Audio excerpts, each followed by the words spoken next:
make a note.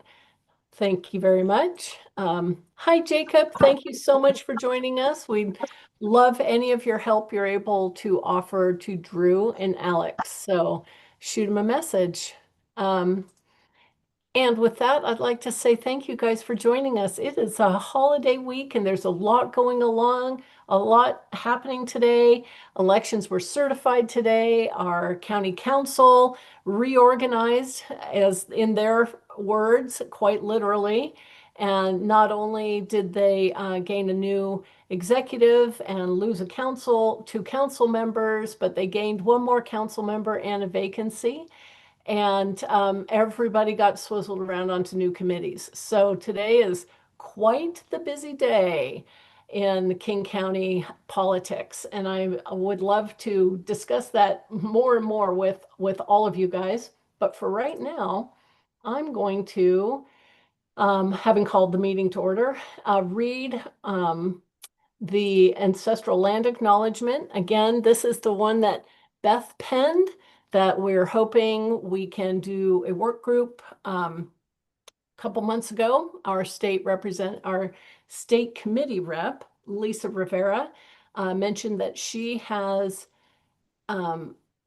access to a group that helps people develop their own land acknowledgements that are significant to the group and the land.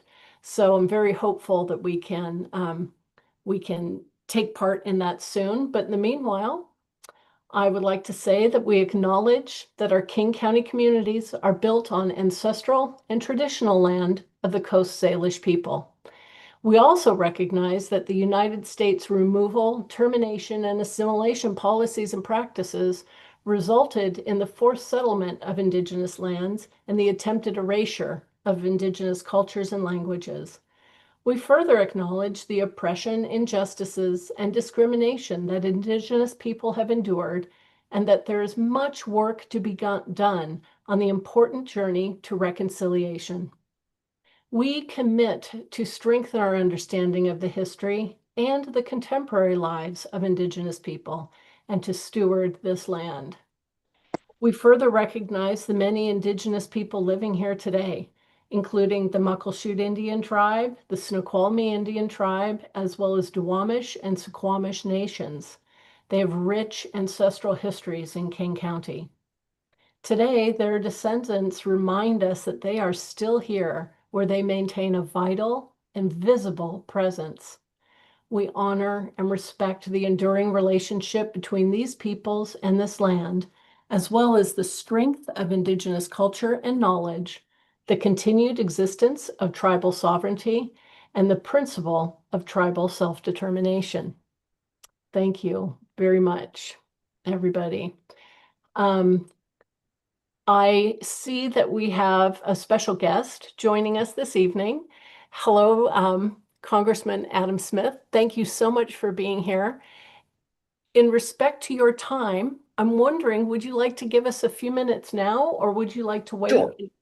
Yeah, now would be great. So no problem. Perfect. Thank you. I appreciate it, Beth. Good to see Delighted to have you join us. Thank you very much. You are very, very generous to us all, and we truly apprate it. Thank you. No, you. happy to do it. There's a lot going on in the world. Want to make sure we stay in touch. Yeah, major challenges. Start with good news. I mean, obviously the elections in November, I think, came out really well for Democrats. We saw that, Virginia, New Jersey, and all across the country, up and down the ballot. Not only did Democrats win, but we won by a lot more than anyone expected us to. And I want to make sure that everyone recognizes that that's because of the work that you all and a whole lot of people all across the country did. It didn't just happen. The organization, the pushback, the protests against what Trump is doing, and also I think the government shutdown fight. The organized message around healthcare and around the excesses of what Trump is doing. And then, of course, Trump's incredibly cruel response to it, denying food benefits to people all across the country in an act of political sabotage. It really helped drive home the contrast. I've been to several of the No Kings rallies as well, and I think that message has resonated. As many of you have heard me say before, this great debate within the Democratic Party about, gosh, should we focus on the kitchen table issues of healthcare and jobs, or should we go after him for being an autocrat and focus on protecting our democracy? I don't think that's a difficult question. The answer is both, all of the above and then some. And we've seen that. And I think it's been remarkably effective. We have built a case for why what Donald Trump is doing to America is not positive. And crucially, we've begun to build a case for what Democrats would do instead. We would actually focus on costs, not on persecuting our adversaries as they're doing right now, using the Department of Defense to go after people like Mark Kelly, using the Justice Department to specifically target enemies, using ICE to violate the rights of people all across the country, all the while doing nothing about the issues that supposedly Trump got elected on, which was dealing with the economy, dealing with people's concerns about the cost of housing, the cost of food, inflation in general. In fact, Trump's policies are going in the opposite direction. His tariffs have driven up the cost of housing, driven up the cost of food, driven up the cost for all manner of different small businesses all across the country. His cuts to Medicaid and his cuts to the Affordable Care Act have driven up the cost of health care. And his cuts to energy programs, and this one people haven't paid as much attention to, but that Trump has zeroed out billions of dollars in clean energy programs that were supposed to be built all across this country. And energy prices are skyrocketing because demand for energy is going up and supply is not. And he's cutting energy projects primarily out of spite against Democrats. So I believe we're beginning to consolidate an argument here. Now, we got a long way to go. And there's a lot of damage being done right now that we're scrambling every day to try to figure out how to mitigate. But I think we should build on that. The coalition is growing. And that's my big message here. We have to build a large enough coalition to be successful. That's what we're trying to do. And what that means is we got to get people who haven't voted. We also can't ignore the 80 million people who voted for Trump. I think a lot of them have buyer's remorse right now. Andy Bashir had an excellent column in the Washington Post just the other day about basically Trump's policies towards rural America give us an opportunity to reach back to those voters and bring them over to the blue side of the equation. We should take all of those opportunities to grow that coalition. And the other big thing is, in Seattle, King County, and also in New York, we elected new progressive mayors. We now have an opportunity to govern well because everybody across the country on the right side is just looking at that and saying, oh, you're going to fail. You don't know what you're doing, blah, blah, blah. Let's prove them wrong. Okay. Let's make our government work for people. Let's build more housing, help homeless people find permanent solutions to the problems, deal with crime and drugs, and build better, stronger communities. I'm confident we can do that. Actually, I had lunch with Katie Wilson today and her chief of staff. I think there's a future there. Let's get to work and let's show them that we can make this work. So I'm in a much better place than I was 2 months ago, even. Okay. And don't get me wrong, I am abundantly aware of all the problems, not the least of which, of course, is Trump wanting to start a war with Venezuela for some series of crazy reasons, and we're dealing with that. But we've got a coalition that's starting to come together. So I want to build on that. I want to keep working with people across all points in our coalition to build up a strong enough group of people to defeat Trump, win the election, and then govern well and get our country headed in a more positive direction. So with that, I'm happy to take questions or comments. I don't want to take too much of your time, so you can cut me off anytime. But I turn it back over to Beth and happy to take your questions, comments. Thank you so much. And thank you for making a little extra time for some questions. Appreciate that. I see two hands raised, so I'd like to first start with Robin Fleming. Hi, Robin. Do you have a question for the congressman? Hi, Representative Smith. Thank you very, very much for being here with us this evening. I love your comments. Trump is doing a lot to help us by the damage that's being done to his own voters. On the other hand, the New York Times recently had an article that showed that national elections are won with moderate Democrats. And I do think that in Seattle and in New York and in some other places, we can elect and be very successful with highly progressive Democrats, but that in national elections, when it comes to those swing areas that are so critical, we have to have a more moderate platform. So I'm just curious your thoughts on that and where you want us to go. We need to win. We need Yeah, to. no, I don't disagree with any of that. I would approach it from a slightly different direction and have approached it from a slightly different direction. I do think we need to make the point that Katie Wilson and Zoran Mondami are not winning in Iowa. Okay, they're not winning in Pennsylvania or Wisconsin or elsewhere, and we need to be aware of that. But I also think that we should stop looking at it as is it center, is it left? We should work to find common ground. And I certainly think both Katie Wilson and Zoran Madami really emphasized the high cost of living. So did Mikey Sherrill and Abigail Spanberger. All right. So have candidates in centrist districts. So the only reason I hesitate to go as full as what you just said is part of what we need to do is reduce the fight that's going on between left and center. Okay. And to find some way to make this coalition get along and move forward. And I know that's not what you said, and not what you're saying. I'm just saying you asked me how I think about it and where I want to go with that. I want to go with this in a place that brings us together and recognizes that. But yeah, no, I think we definitely need to be mindful of the districts we're running in, the state we're running, and then crucially, have a 50 state strategy that shows that that big coalition going from the left to the center can function and can govern and can move forward. And that's what I'm trying to do. But you're not wrong about the type of candidates that we need to recruit in those places. And I think we need to be mindful of that. Right. Thank you. I appreciate it. We surely find that with local elections, even here in King County. So I appreciate your understanding. Scott, looks like you have a question. Yeah, I wanted to thank you. This is wonderful for hearing from you. I also really enjoyed your remarks at the CSIS a couple of weeks ago. I don't know if you've been following the recent efforts Trump has been making to force Zelensky to accept a deal with Ukraine. Do you have any advice on, do we have any levers we can pull to try and Yeah, dissuade him from repeating Russian talking points? Or we do. We do. In fact, just before I was on here, I was on News Nation with Leland Vetter making precisely that point. And I think what you've seen is since Trump and Witkoff came out with their sort of pro-Russian peace plan, which was really a surrender plan, what was that, 4 or 5 days ago? It wasn't that long ago. There was furious pushback, and they've shifted that plan and they've offered something that's vastly more realistic. And look, I don't actually blame Trump for trying to negotiate it into this war. I think we need to end this war. We need to find a way to do it. I blame him for undermining Zelensky and propping up Putin, in part because that doesn't recognize where this peace deal should land, but in part also because it undermines the ability to actually get to peace.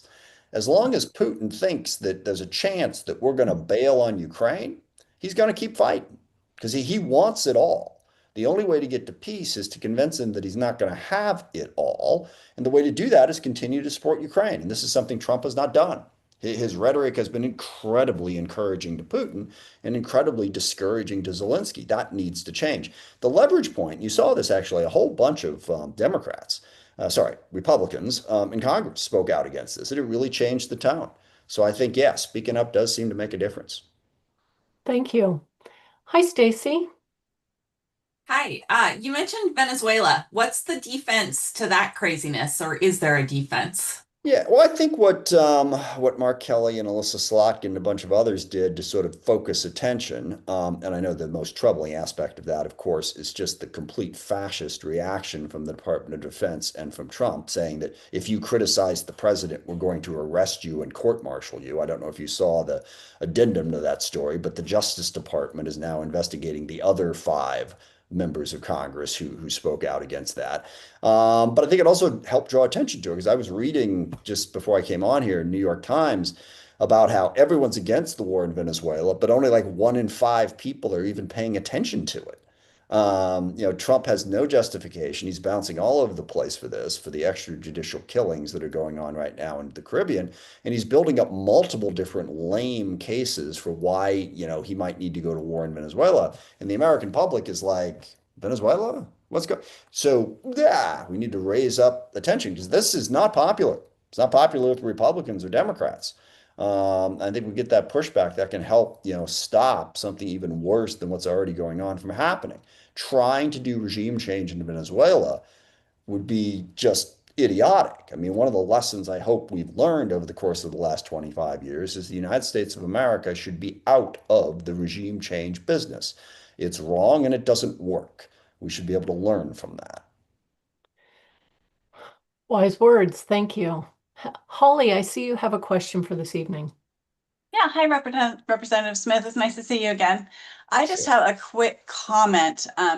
I would love if you would help drive the messaging that it needs to be Trump and Republicans, always Trump and Republicans, not just Trump. People Yeah. need to realize the Republicans are doing this. By closing down Congress and by confirming all of these horrible cabinet members, the Republicans have done this just as much as Trump. And I really would love to hear it always be Trump and Republicans, because Amen. people don't realize that their Republican representatives are the ones who did this. And so if you Yeah. can help drive that message, I would love to hear that. I shall. Yeah, and I spent the last 2 months spending more time bashing on Mike Johnson than on Donald Trump for precisely that reason. He basically, just completely shut down the United States. He dissolved the United States House of Representatives Right. for 2 months, which just unbelievably irresponsible. And everything that Trump is doing would not be happening if the Republicans weren't giving him aid and comfort in doing it. So you're Right. absolutely right. Thank So you for that. Trump and Republicans every time. Yeah, Thank you.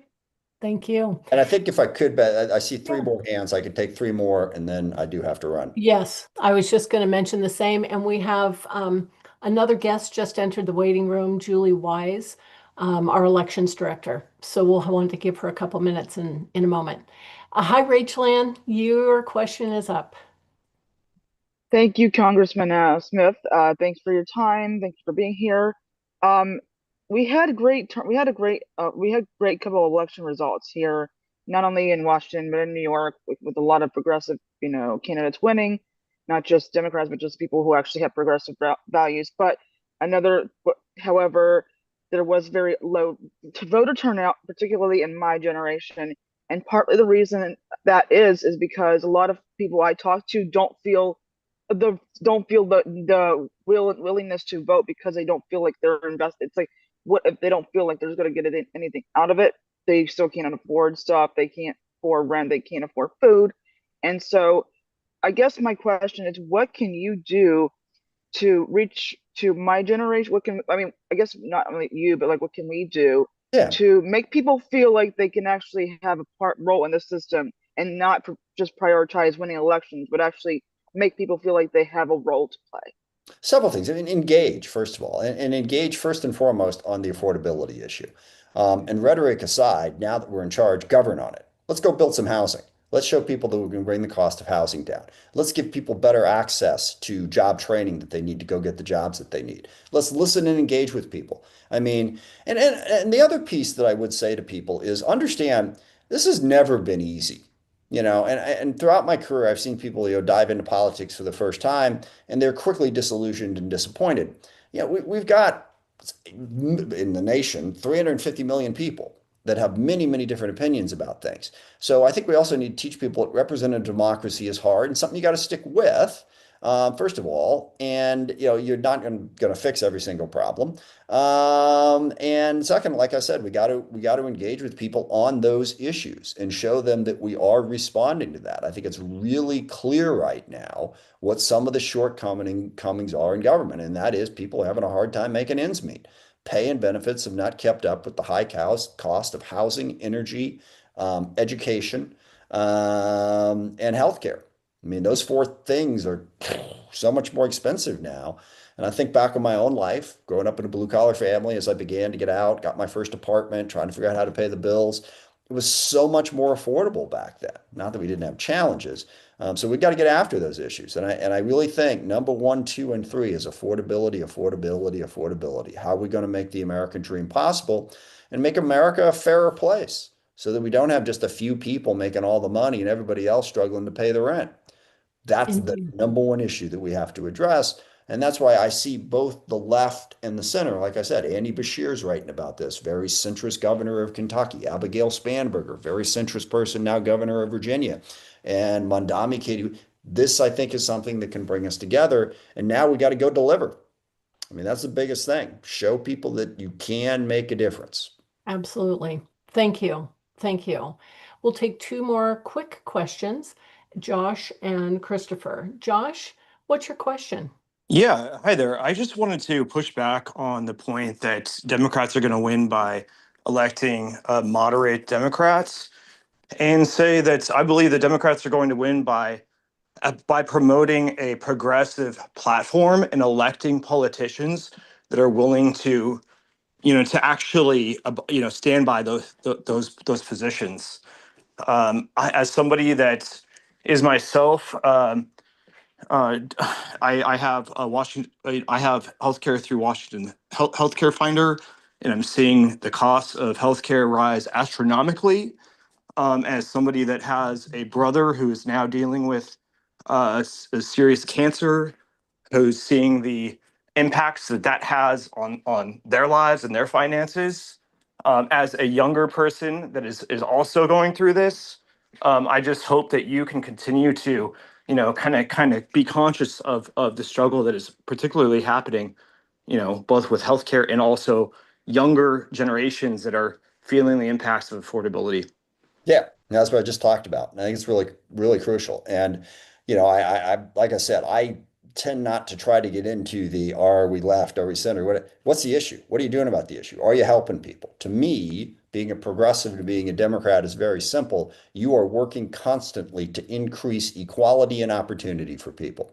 And that is desperately needed right now. So those are the ideas we need, I think, if we're going to appeal to a broad range of voters, frankly, right, left, and center. Thank you. Thanks very much. And the last question for Representative Smith from Christopher. Sorry, this might be a doozy, but thank you very much for your evening, Congressman. At the risk of putting cart and horse in the wrong alignment, if the Democrats hypothetically sweep everything from here to 2028, what can we expect for the short and medium term with regards to what appears to be a Supreme Court ruling out of alignment with the law, or at any rate in ruling with a selective understanding of it? While I think it should be pushed, am I wrong in assuming that a reform amendment to the Constitution is likely to be out of reach? Waiting for natural exits of judges could take a generation or longer. What can be done in the nearer term? Yeah, and I have to go back and look at that. I think there are some things we can do without altering the Constitution to put some, at least ethical restraints on the justices. But the single biggest thing we can do is show that public opinion is headed in the other direction. Now, this Supreme Court has been more resistant to it than most. I will grant you that. But I'll give you a historical example. Back in the early 20th century, there was a huge progressive movement to try to protect workers. Child labor laws, the Fair Labor Standards Act, all, health protections, all of that. And the Supreme Court came up with a doctrine that they referred to as the right to contract, which said all those things violated that right, and therefore those laws were unconstitutional. Well, the public pushback got so great that the Supreme Court changed their mind on that. Okay. And the court does respond to public opinion. And a couple big areas on this, biggest one to me is campaign finance reform and Citizens United.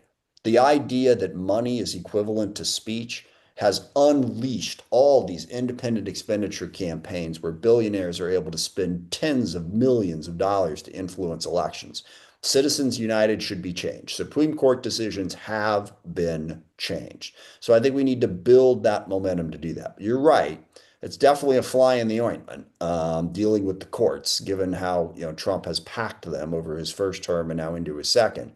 But we just got to push public opinion and let the court know that they can't get on the wrong side of the American people if they're going to maintain their credibility and relevance. So, well, thank you very much. I appreciate the questions, comments, and more than anything, I appreciate all of your very hard grassroots work to help build a democratic progressive majority and help deal with some of the issues we've talked about here. So thanks for the time. Happy Thank you. Thanksgiving to everybody, and I'll see you again soon. Have a lovely Thanksgiving. Thank you.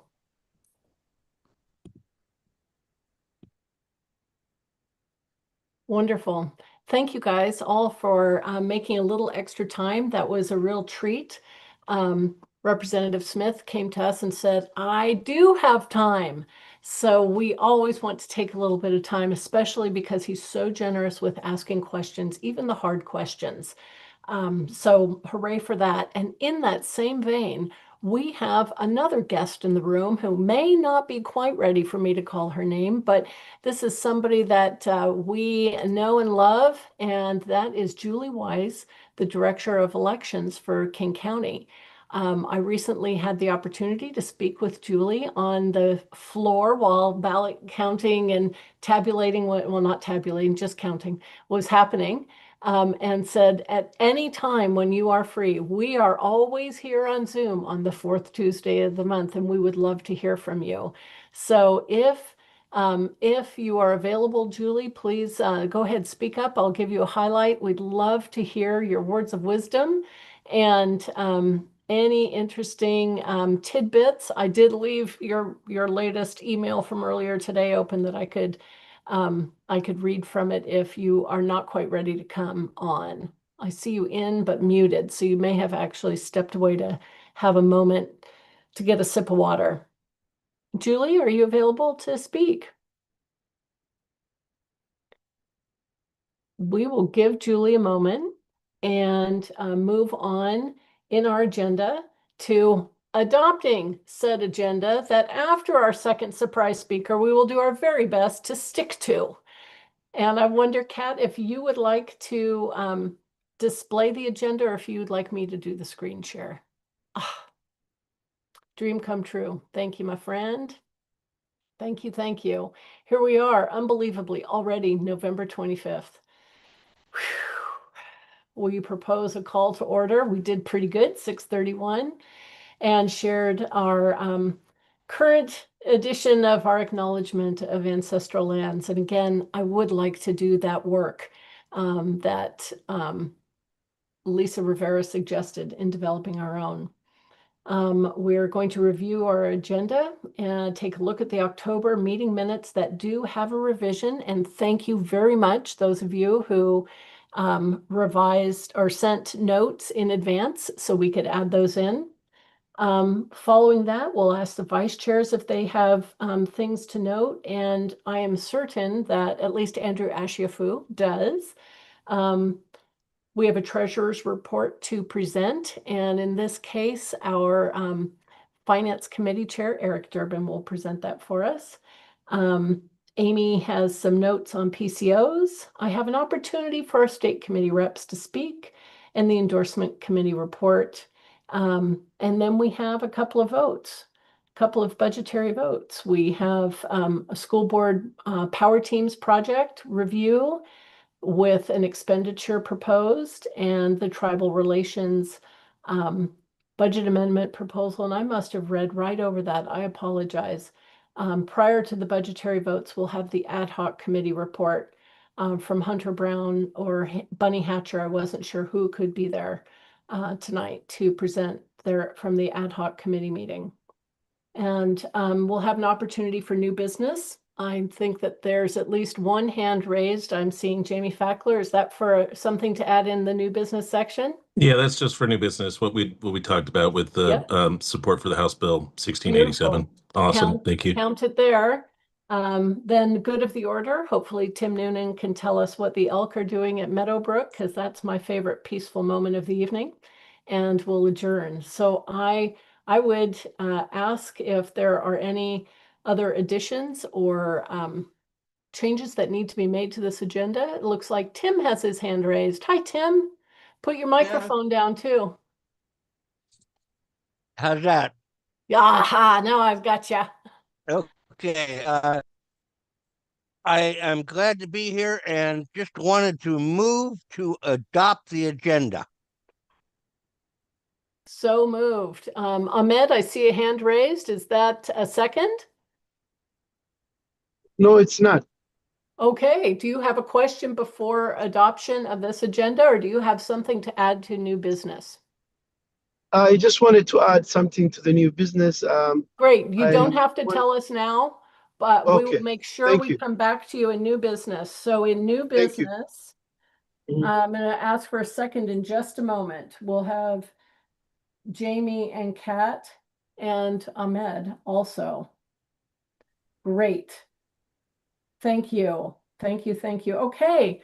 Tim's motion is on the table. Do I have a second to adopt this agenda? Second, this is Ricky. Thank you, Ricky. Any concerns? Any questions? Any objections? Seeing none, we adopt the agenda by acclamation. Thank you very much. Kat, if it's possible, could I ask you to please share the October meeting minutes that we have marked October meeting minutes? Rev, use this one. A different one than that. Can you give me that link real quick, Beth? Sorry I about sure that. can. No, Or is it in the meeting folder? It is, but I'm going to pop it into a new chat just for you, my friend. Oh, there it is. Josh dropped it in.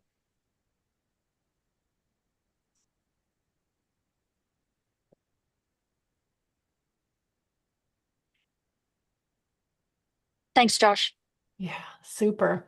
So thanks for the heads up via email in advance of the meeting of something that did need to be included verbatim. And that allowed us to go back to the recording of the meeting and write it down verbatim and add those things in. Appreciated that heads up. May I assume that everybody had a chance to read what had been shared, and we're now just adding, for your edification, the specifics about the motions that were approved. I'm happy to read them aloud. Hunter Brown moves to include a budget amendment to distribute funds to tribes, tribal organizations, and/or organizations that provide services to First Peoples in the agenda and the call to meeting for our next meeting. It was seconded. We had some discussion and Q&A, and the motion was approved. 15 yay, 14 nay, with 2 abstentions. Then there was an addition to that same topic, putting together a work group to develop a budget amendment to distribute funds to tribal organizations or organizations that provide services to First Peoples prior to our next meeting. It was seconded, and Tara Gallagher moves to amend that motion such that at least 1/3 of the working group should be people of Native heritage. That was seconded. The motion therefore was amended, and the amended motion passed 18 yays, 1 nay, 7 abstentions. So we've added that. Everything else was exactly what you guys had seen. Any other additions or changes? Hi, Hunter.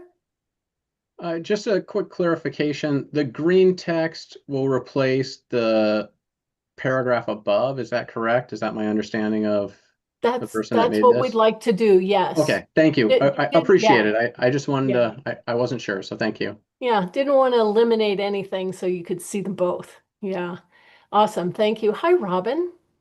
Hi, just a clarification here. In the green text, it says 18 yay, 0 nay, and 8 abstentions. And I believe you just said there was 1 nay and 7 abstentions.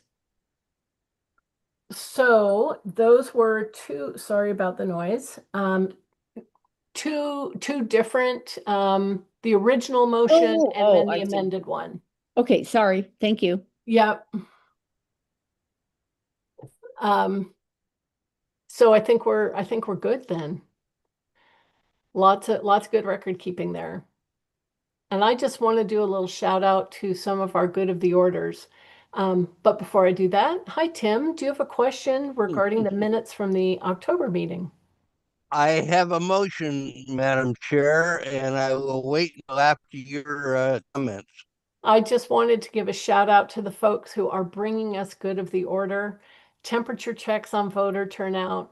Robin, thank you for keeping us on task with working as warriors towards our next elections.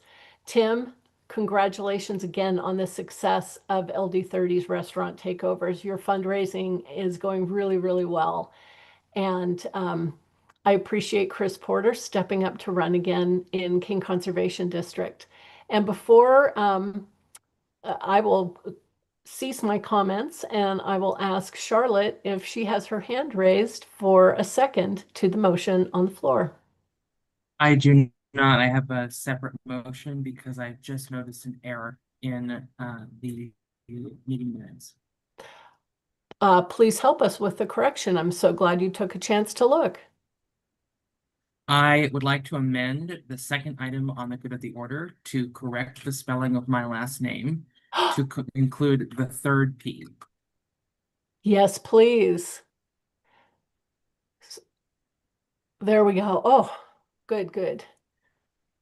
Wonderful. Thank you, Charlotte. Thank you. And I will second the motion to adopt the minutes. Lovely. That was exceptionally efficient. Thank you. Thank you. Thank you. All righty. With some questions and correction and the two additions we've made, seeing no other hands up, I will assume that we have adopted these revised minutes by acclamation. Thank you all very much. Thank you. Thank you. Next up are our committee reports. And I think I'd like to start with Andrew Ashiafu, our Vice Chair for Outreach, because we've had some action going on out there. Hi, Andrew. Hi, everyone.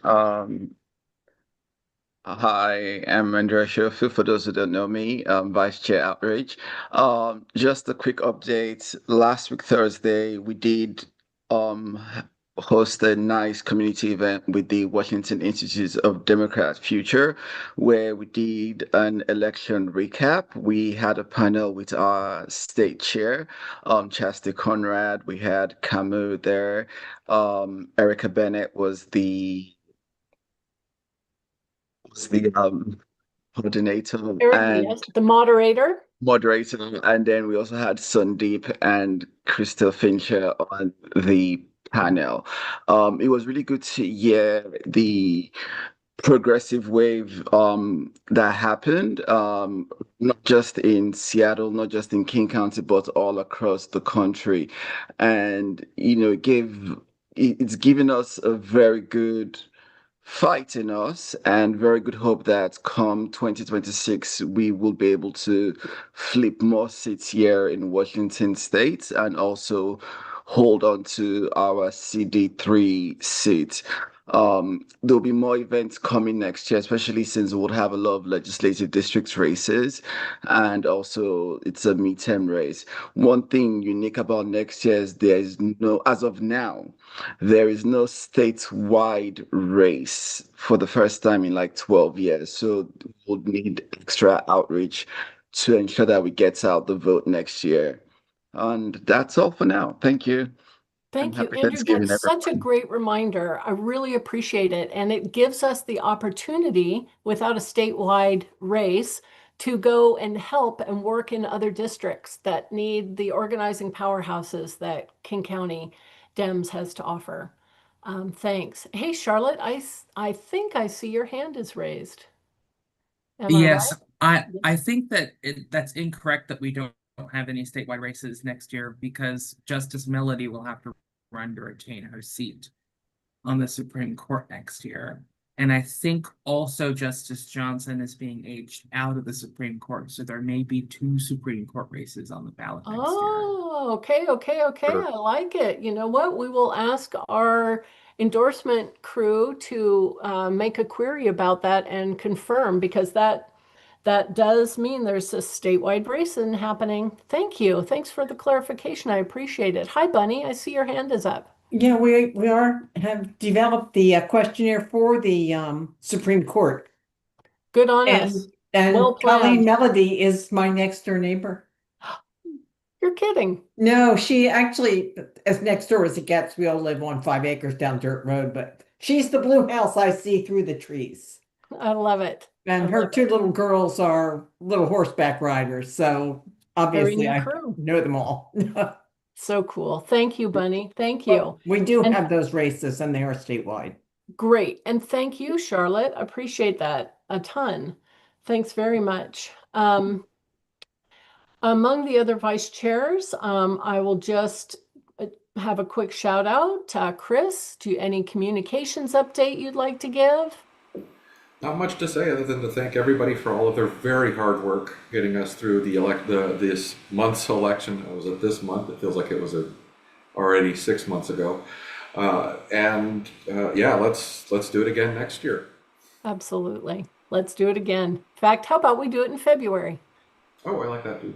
Yeah, we got a lot of school board bonds and levies coming up. And finally, Josh, I am pretty sure that even if you had something you wanted to say, you don't have much of a voice left. Please speak up if you would like. Otherwise, we'll give you a solid pass tonight. I'm good. I'll save what I got. Thank You you. got it. Super. Thank you. I'd like then to move on to our treasurer's report. Our treasurer, Diana Phillips, is unable to join us tonight, but we're very fortunate to have the chair of her finance committee, Eric Durbin, with us. And Kat, if possible, could you please share the treasurer's report slide that Diana prepared? Thank you. The floor is yours, Eric. All right. Thank you. Nice to be here. First time, I think. No, maybe the second time. Anyway, Treasurer's report. This Diana did pull this together for me, gave me some notes. First one is first report will show activity for October. The get out the vote texting happened through election day. There's an invoice for $1,113. Didn't arrive till later, so that is not reflected within the expenses or costs here. Donations in October were $1,104. It did make things, the fundraising goal came up into a deficit for the month, although it's only about $6, so it's not significantly below, but it is below, and this is the period where things slow down as far as fundraising goes, typically. Indeed. Thank you. School board, the second slide, thank you. On this one, the remaining funds are partially due to the canceling of the event. That did allow for more to go to candidates. There are funds for the newly electeds to get up to speed. And the remaining balance, as you can see, there is $9,250.82. Perfect. And then last, this is the line item contacts. So various contacts, if you have follow-up questions, feel free to reach out to the folks on the list. Wonderful. Thank you. And again, if anybody wants to refer back particularly to the line item contacts list, that this document is linked in the agenda. That was a part of your call to meeting, the updated call to meeting, as well as the reminder of the updated call to meeting. So lots of links available in your inbox. Any questions for Eric while we've got him? Oh, there's a good question for Amy. How many people did we text with the approximately $1,000? And I knew that answer about a month ago. Even 3 weeks, I don't. Eric, do you happen to know that off the top of your head? I do not know that. Okay. I haven't seen the notes out. That's all right. Amy's driving, but as soon as she lands, Stacy, I'd like to circle back and ask her that question. And perhaps we can even highlight it in case we don't get Amy back. I can share that out via email. Love it, love it, love it. And next up, actually on the agenda is Amy. And so I'm just going to stop talking briefly and let her interrupt if indeed she's available. Amy, are you there? I'm glad she's driving and not talking with us. What I would like to share is that Amy and our tech chair, Aaron Schrader, have been working together on updating the PCO registration process. It is still a little bit clunky, but it is less repetitive than the last was and significantly less expensive. So I'm calling it the joy of growing pains, and hopefully it will be a joyful pain and not become a pain in the neck. Stand by, we'll give you updates. So that is the first part of that. The other is that Amy and I will be offering an all PCO Zoom meeting in about 10 days on December, what is that, Thursday? Quick look at my calendar. Sorry, guys. December the 4th at 7 p.m. Please invite your PCOs to this. And here, I'm going to pop the link into the chat. Amy will also send email to all the PCOs, but we are going to rely on you guys to share this as well. And one of the biggest reasons for asking you to do that duplicate effort is that Amy can only do outreach to the PCOs to the email address they put on their application to become a PCO. And sometimes that's not the primary inbox. If somebody comes back to her and, like, for instance, me, and says, well, that's in my Hotmail, I'd really rather get it in my Gmail, then she can update it, but otherwise she doesn't know how to reach them. So if she's reaching out and you guys are reaching out, then anybody who's interested will have the opportunity to hear from us. At this meeting, we like to share what happened in the previous KCDCC meeting, talk about election outcomes or process, like where are the opportunities to volunteer, that sort of a thing, and talk about other planning that's happening where we're getting a great response. Typically 40 to 70 PCOs attend these meetings that we're having about every other month now with some amazing questions. And I'm viewing this as such a cool opportunity to spot new leaders for each of our LDs and for KCD, and sometimes to be candidates. So please do take a moment, and if you have the opportunity, if your LD is putting out a newsletter or if you're sending something out, to invite the PCOs to that Zoom. Appreciate it very much, very much. I'm going to see if Julie Wise is online. I saw her log in, but I haven't seen her come available yet. We'll just give Julie a shout out, and while we're checking with her, I see Julie Conklin has her hand raised, and Mary Scanlon. I'm sorry, I'm out of order. Mary first, Julie second, and we'll get both questions in. Hi, Mary. Hi, yeah. So we had a transition in our PCO coordinator role, actually two, I think, this year.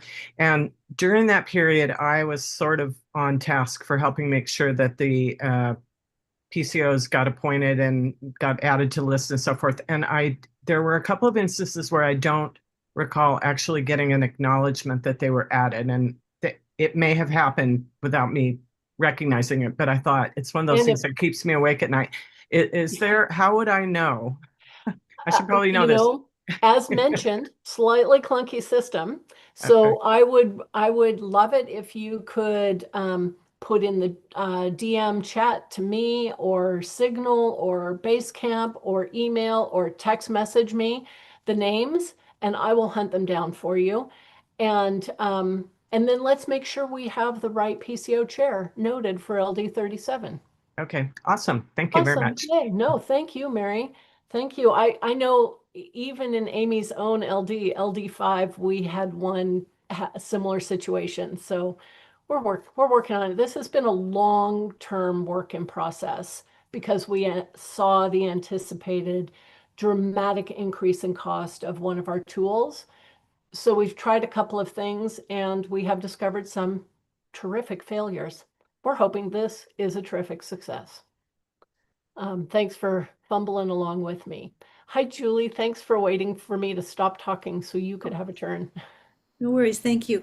I attended one of the PCO gatherings many, many, many months ago, and then I evidently missed emails about subsequent meetings. So are those sent out in the same email address to which we get the call to meeting for the KCDCC meetings, or how would I find out about those? I'm not sure. I will make sure that Amy has you on the list.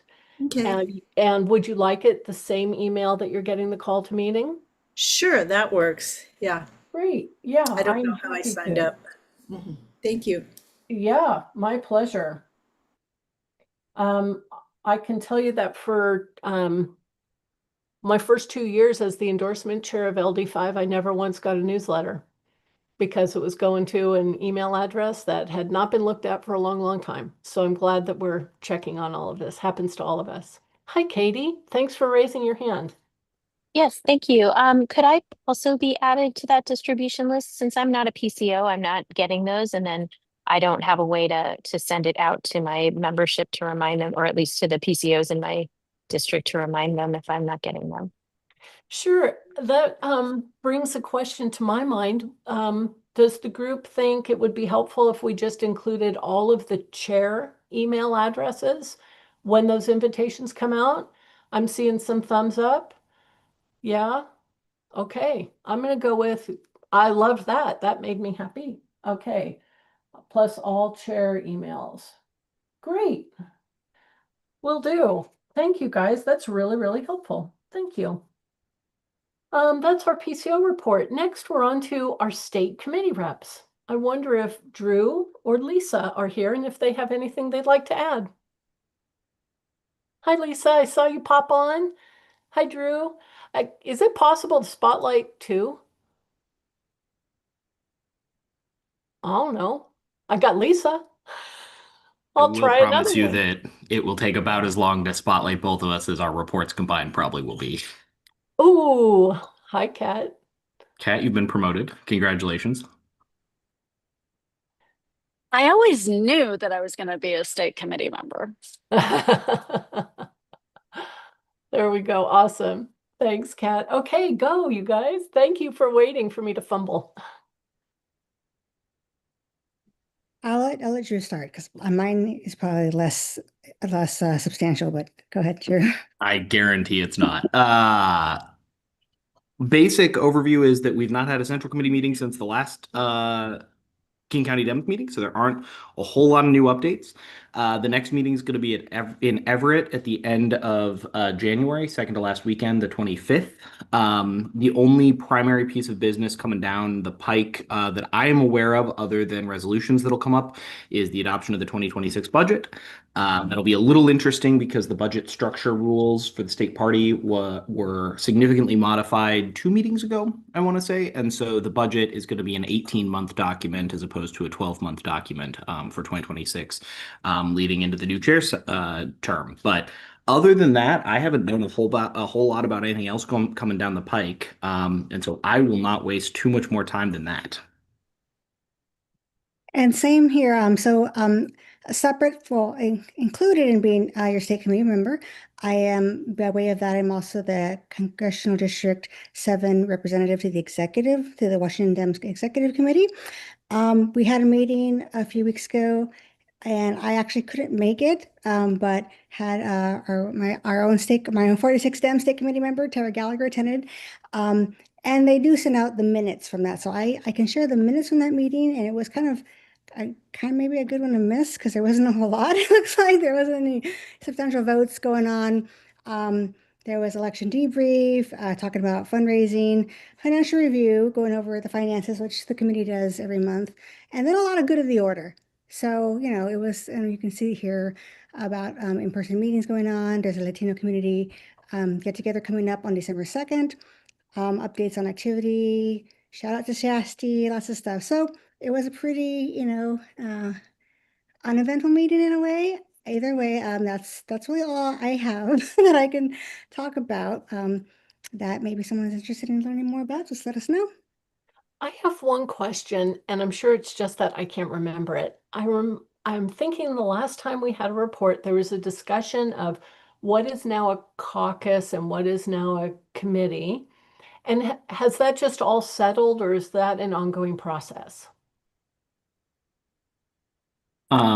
It's one small correction. It's caucus and council, not committee. Committees are their own Thank you. self-standing thing at the with the state committee. Thank you. But that should be essentially settled. The caucuses and committee, or the caucuses and councils, it's easy to do, got sorted at that last meeting. So there was sort of a big to-do and back and forth about who lands where. But now that they've landed, unless there's some move by that caucus to move, or council to move its position, there shouldn't be any changes to it. The only question will be once we get new ones, which there are a few that have been in the pike for a little while, where those end up landing in between the two. I think the only surprise out of that was that the veterans and family members one, it was proposed to be a council, I believe, and it got moved into a caucus. There was no debate on that, and so the vote ended up landing that one should be included as a caucus. More caucus are more the identity ones, like the Latino, the Native, the Jewish, all those. And so many members there made the argument that once you're a veteran, you're always a veteran. It's your identity. It's not something you kind of choose anymore. So it was a convincing enough argument that they got the majority of the votes for that to move them into a caucus. Very cool. That's really neat. I noticed a hand was up briefly. I missed it. Yeah, that was me. Lisa Rivera specified why the decisions were made, and I just wanted to make sure that that was shared. Thanks. Awesome. Super. Thank you. Thank you. That's really helpful. Thanks, you guys, for the additional report, even though you didn't have another meeting, but it adds a lot of clarity and it keeps us up to date. And for me, it really keeps it top of my mind. And I appreciate you sharing as much as you do. Is there anything we should all at KCD or at the LDs be putting on our planning calendar as we think about our January planning sessions for any like conventions, or is there anything coming up that we need to put our planning hats on for? Yeah, the only thing I would throw out, which is not going to be relevant for a lot of folks and is not a function of the King County organization, but LD chairs will have their delegate selection process open on January 1st. So the same sort of registration online process that was done in 2024, that portal goes live again on January 1 before WADEMs are back from the office or from holiday break. So that'll be fun if there are any hiccups there. That's brave. Yeah, Make right. that live before they're back. Yeah, so but that website goes live January 1, and then folks can register to become a delegate, but that is open all the way through to the beginning of March almost. I believe it's February 22 is when that closes. So there's plenty of time sort of in that intermediary period, but that is sort of the first thing to keep on folks' minds going into January. And then that election is going to be the 1st of March. I think it's the 1st of March at this point. And so keep that in the back of your minds if you're a LD chair. That process mostly runs through the LDs. From the King County side, there's no sort of functional pieces for the county. Well, I will just say thank goodness for us, but a good reminder for us to take this back to all of our LDs to help us be prepared. You don't ever want it creeping up on you and being a little bit behind. That's great. Super. Any other questions for our state committee reps?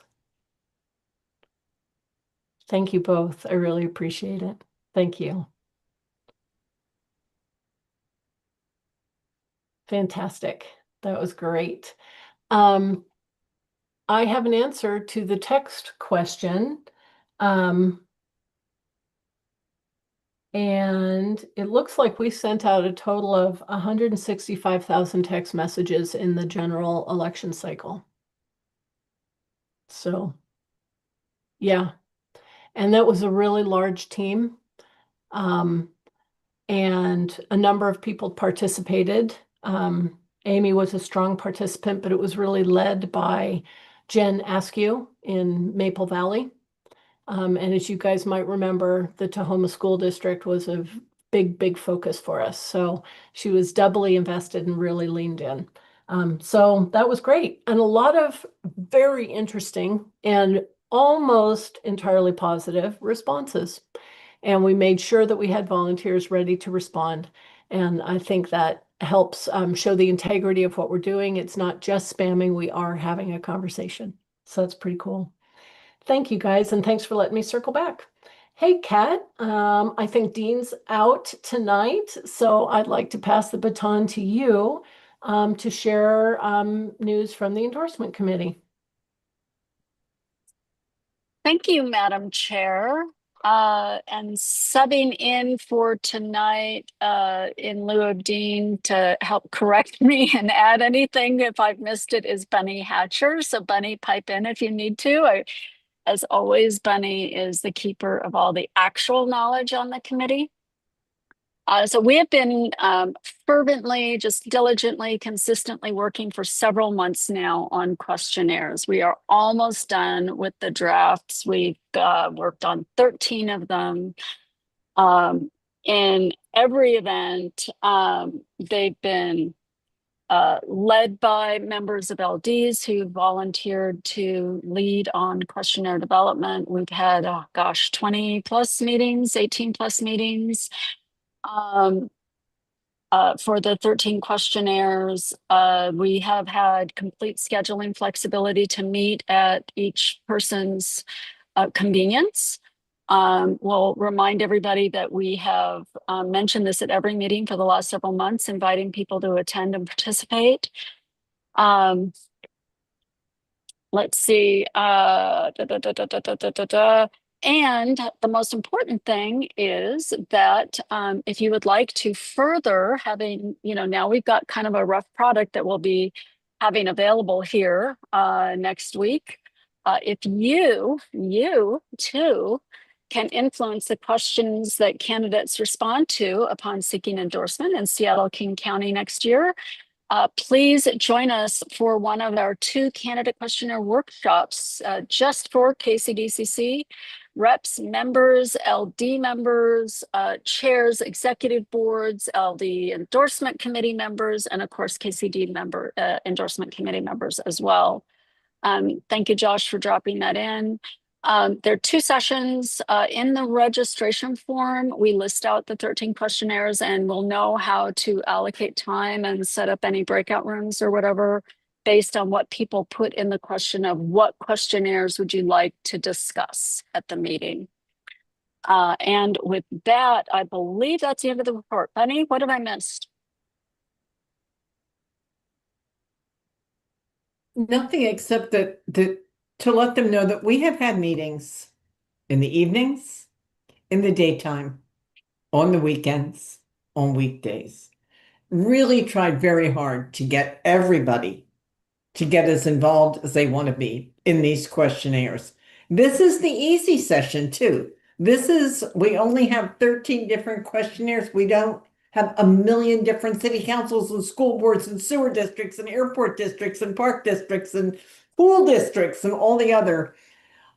But these are still important. These are judicial and county offices and especially the Supreme Court and my neighbor Colleen Melody who will be running. It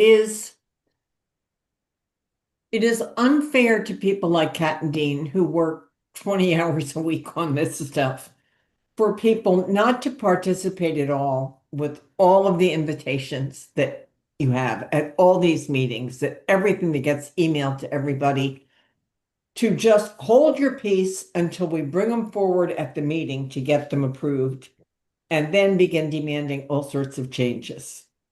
I am begging everybody here to get your people to attend and get all their input in advance so that when these are brought forth in January at our meeting, we are then ready to address them with candidates, because if we don't get ones approved, then it's another month until we can get them approved. And another month we have to put candidates off who may want to begin looking for our endorsement. but mostly it's not fair to Kat and Dean, who are putting so much of their time into this. So I'm really begging everybody here to have a representative at these meetings or look at them online. The questionnaires will be available for your input, even if you don't show up anywhere. You can do it online.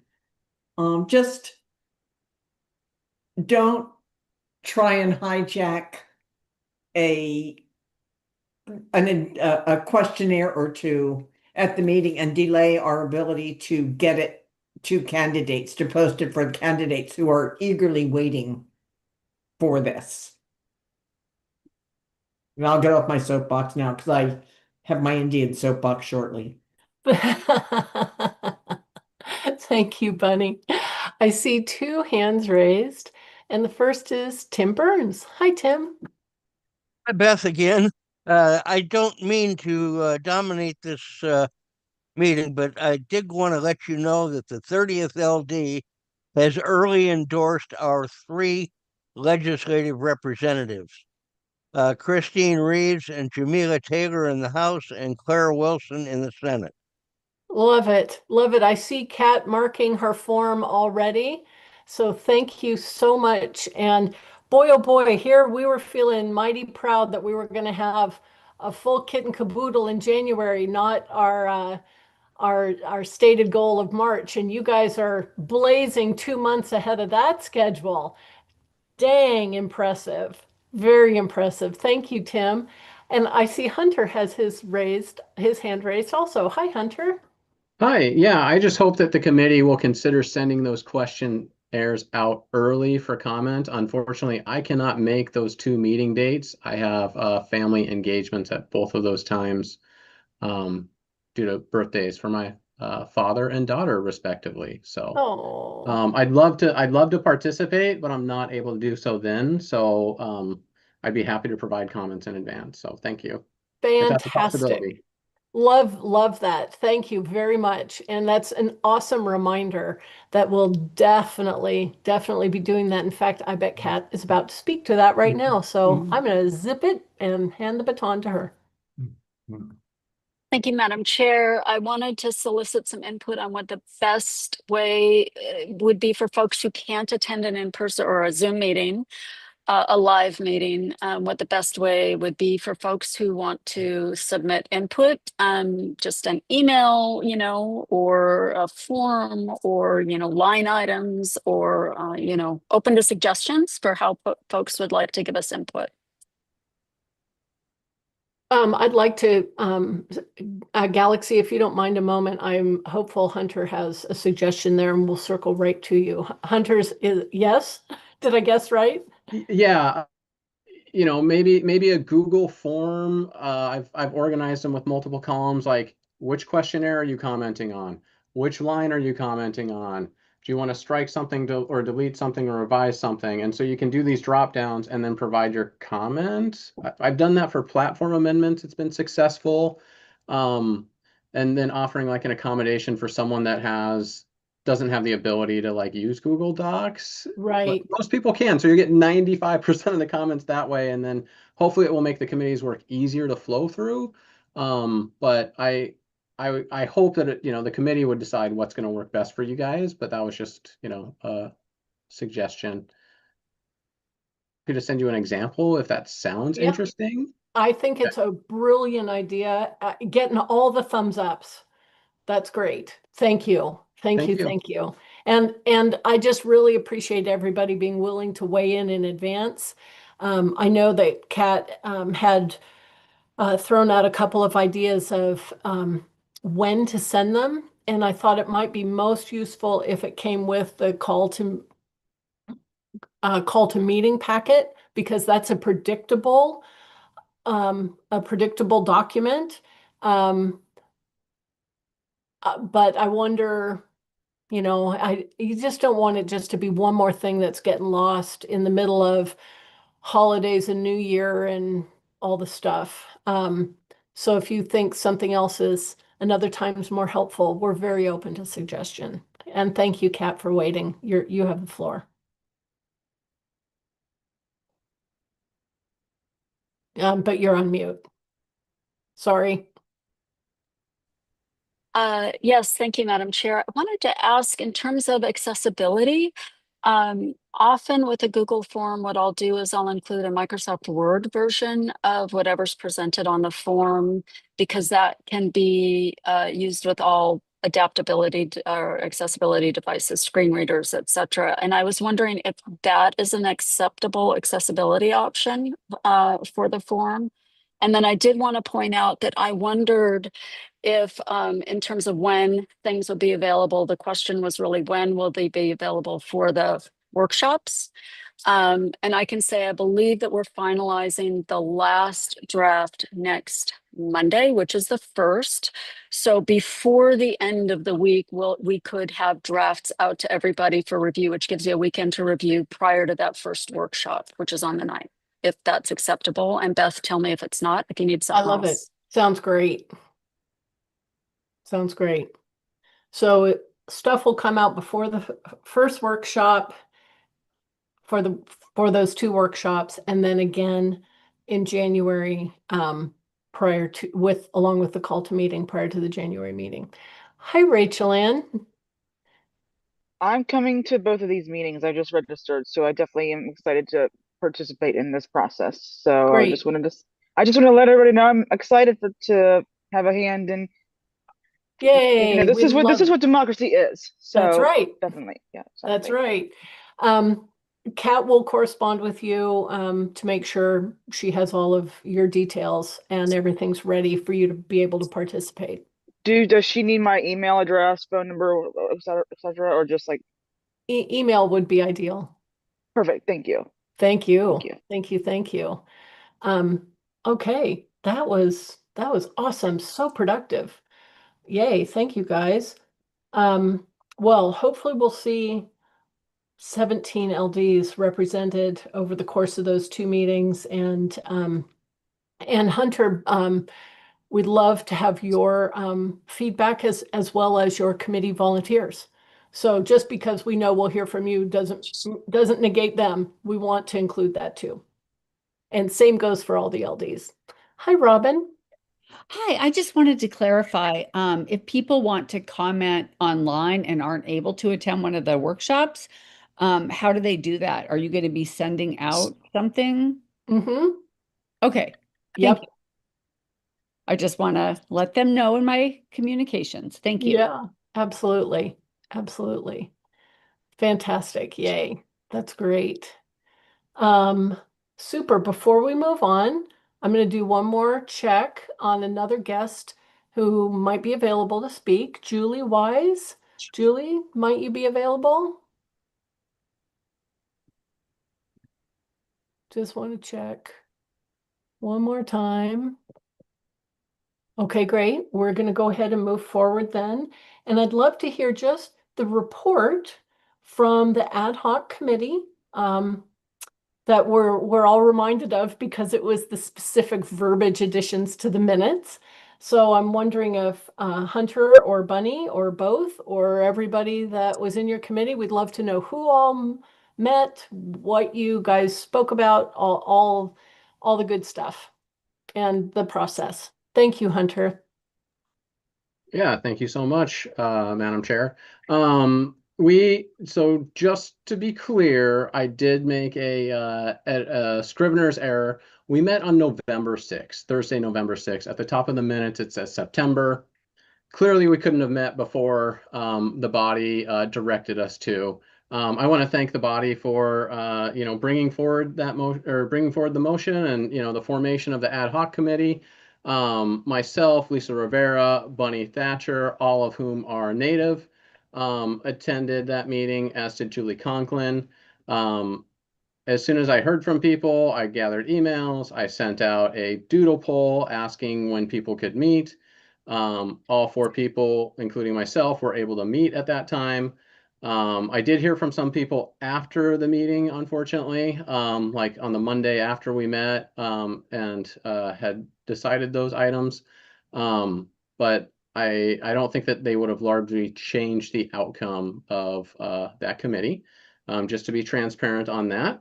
I sent out an agenda in advance outlining the things that we needed to talk about and figure out, such as the amount, the recipient or organization that we would send it to, where we were going to suggest that it fit into the budget line items, under which category, but also acknowledge to the committee that it is out of our purview and ability to determine, without the aid of the financial committee, where exactly that fit. We looked at infrastructure. We looked at the fact that King County Dems is sitting on about $26,000 right now.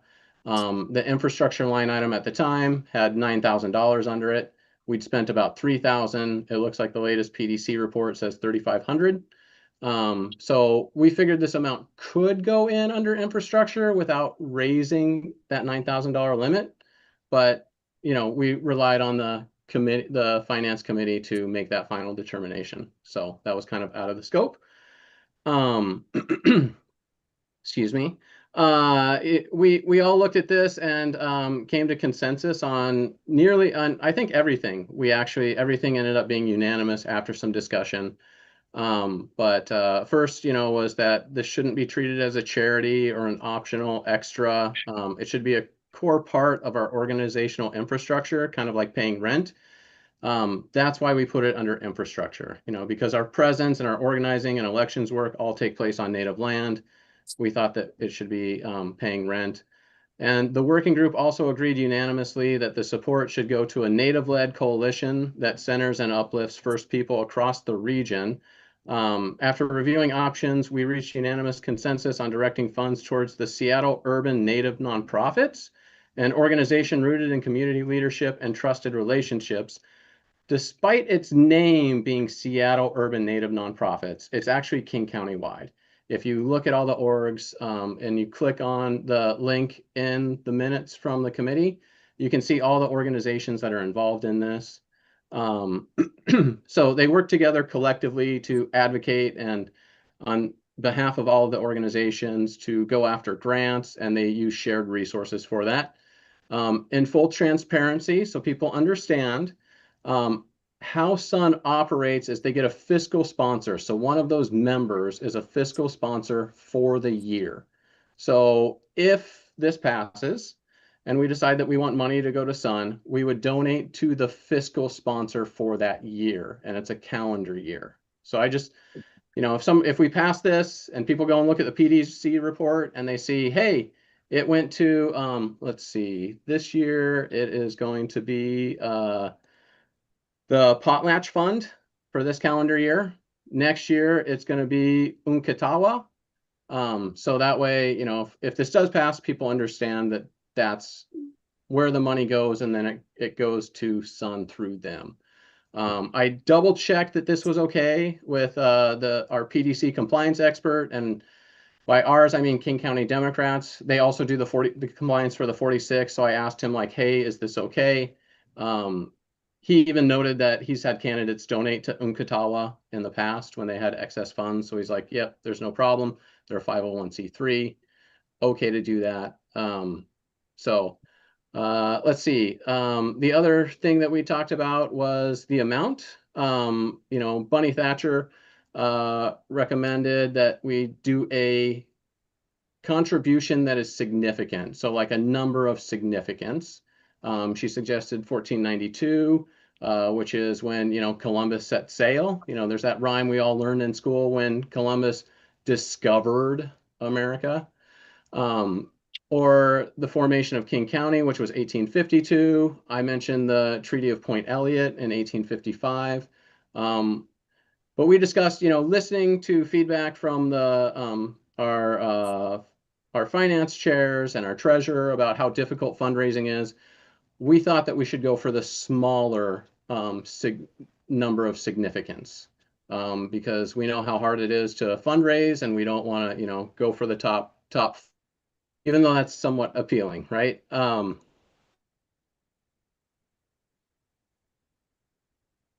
So a couple shouldn't come with conditions, and this is because of how natives are typically treated by our government, and still to this day, land held in trust. A lot of the tribes are treated as children essentially. We also wanted to make sure that this wasn't transactional. We weren't going to say, we're going to give you this on these conditions that we get things in return. And, we also wanted to do that, or also make it such that the organizations, we wanted to trust the organization's native leadership to decide what is best. Bunny Thatcher had a great story about how, and I'll ask her to weigh in and share that story when she worked with a similar group out of LA. But my name is also Hatcher. Hatcher. Oh, sorry. I apologize, Bunny. You've added a T. I did. I'm sorry about that. But yeah, so I think that was the basis, and we wanted to have this implemented for the 2025 2026 fiscal year, whether it's paid in one lump sum or 3 payments over the remainder of the fiscal year, however that leadership wants to do that, but wanted to make sure that it got in for this fiscal year. So I believe that covers most of it. Bunny? And again, apologies, Hatcher. That's okay. You wouldn't believe the way my name gets hacked up sometimes. Yeah, I'm here to ask you to vote in favor of this for a couple of reasons. Number one, we do a land acknowledgement, right? So what if I were to do an acknowledgement right now to say, I would like to gratefully acknowledge that I am here tonight because I have taken Hunter Brown's laptop. And I honor the laptop and I honor Hunter, and I want you to understand how much I appreciate this. And go on and on about how much I owe Hunter and how much I respect Hunter and this laptop. But I never once mentioned that I'm going to give this back or pay for it. But I have just taken this laptop. And that's kind of what our land acknowledgement is. And I'm going to ask for a show of hands here. How many of you would have opposed reparations paid to Japanese Americans whose property was taken from them in World War II when they were sent to internment camps? How many of you spoke out against reparations for them? So this would fall into the same category. And also, I think that the choice of organizations is very good. I worked years ago in LA for the United American Indian Council, which was a consortium of Indian organizations. And it worked to make sure that we did a lot of grantsmanship to help then disperse funds to the organizations that most needed it. And we trust, I'm asking you to trust us that we know what our community needs. We aren't wards of the government. We aren't children. We really are able, I mean, self-determination is something that we're entitled to. And so I'm asking for this sum, if we go with 1492, comes out to under $125 a month. But that is some cheap rent for the land in King County. So I do ask that you would vote in favor of this and trust that the organizations that are supported are going to put it to good use, and also to acknowledge that this is an effective, a cost-effective way for us to reach a community that is very underrepresented in terms of activity in our party. And so maybe Bunny, that's why my hand is raised. Can I ask about that? Okay. I'm wondering if you or anybody in the committee reached out to any of the tribes or tribal organizations that you are aware of to find out how they would most like to be recognized by us. Like, is there something that we can actually do? And is there, what were their thoughts on receiving funds like that? Was there any conversation with the multitude of nonprofit organizations across our huge county. I have not approached any with the idea of funding, but I'd like to punt to Hunter and to Lisa for this because they're more on the mainland for all of this and probably I don't know how often you guys get to the powwows, but if I get to the powwows like twice a year, that's a lot. So yeah. Awesome. Thanks, Bunny. I'm gonna defer to Lisa. Thank you. No, I mean, that's a valid question, because the Native community isn't a monolith, like none of the communities are. No, Asian or Black or anybody. And any decisions we make, it's going to be impossible to talk to everybody. But I know myself and Hunter are in community weekly, many times. So, in talking with specifically Scott Pinkham, as many of you know, is former school board director. He is on the board of Sun, and I meet with him about monthly for another part. We're part of a Seattle Police Department Native Advisory Group, so I get to talk with him a lot. And he is going to try to be here later when we're doing the discussion on this item, to answer questions about Sun and about the work they do and how that happens. But yes, of the organizations we've been in contact with, at least nearly a dozen, because in a lot of the events we have are joining together of different organizations. So it is convenient to get a lot of input on these kind of things. I think that a lot of the gratitude for a move like this is that it's the acknowledgement beyond the acknowledgement. It's actually right. Putting some funds towards the many places that Native people have needs. And a lot of this right now, as you know, with the federal government, loss of SNAP, there's a lot of food need right now, a lot of homelessness disproportionately among Native communities, which is disproportionate to how many Natives there are in the area. You see higher homelessness and struggle there. So a lot of these groups that, if you think a link is in the agenda for Sun, you can go to their partner organizations to see the many organizations that they work with. And again, like as Hunter said, this shouldn't be prescriptive and like we tell them like this is what you need to do because we think it's the better part. It evolves and it changes from month to month, from organization to organization by what the highest needs are. And so Sun works with each organization to advocate for the needs and also to it gives grants to the organizations based on them applying for a current and ongoing need. So there, it's not just money's here and go do something with it. There's a lot of thought put into that.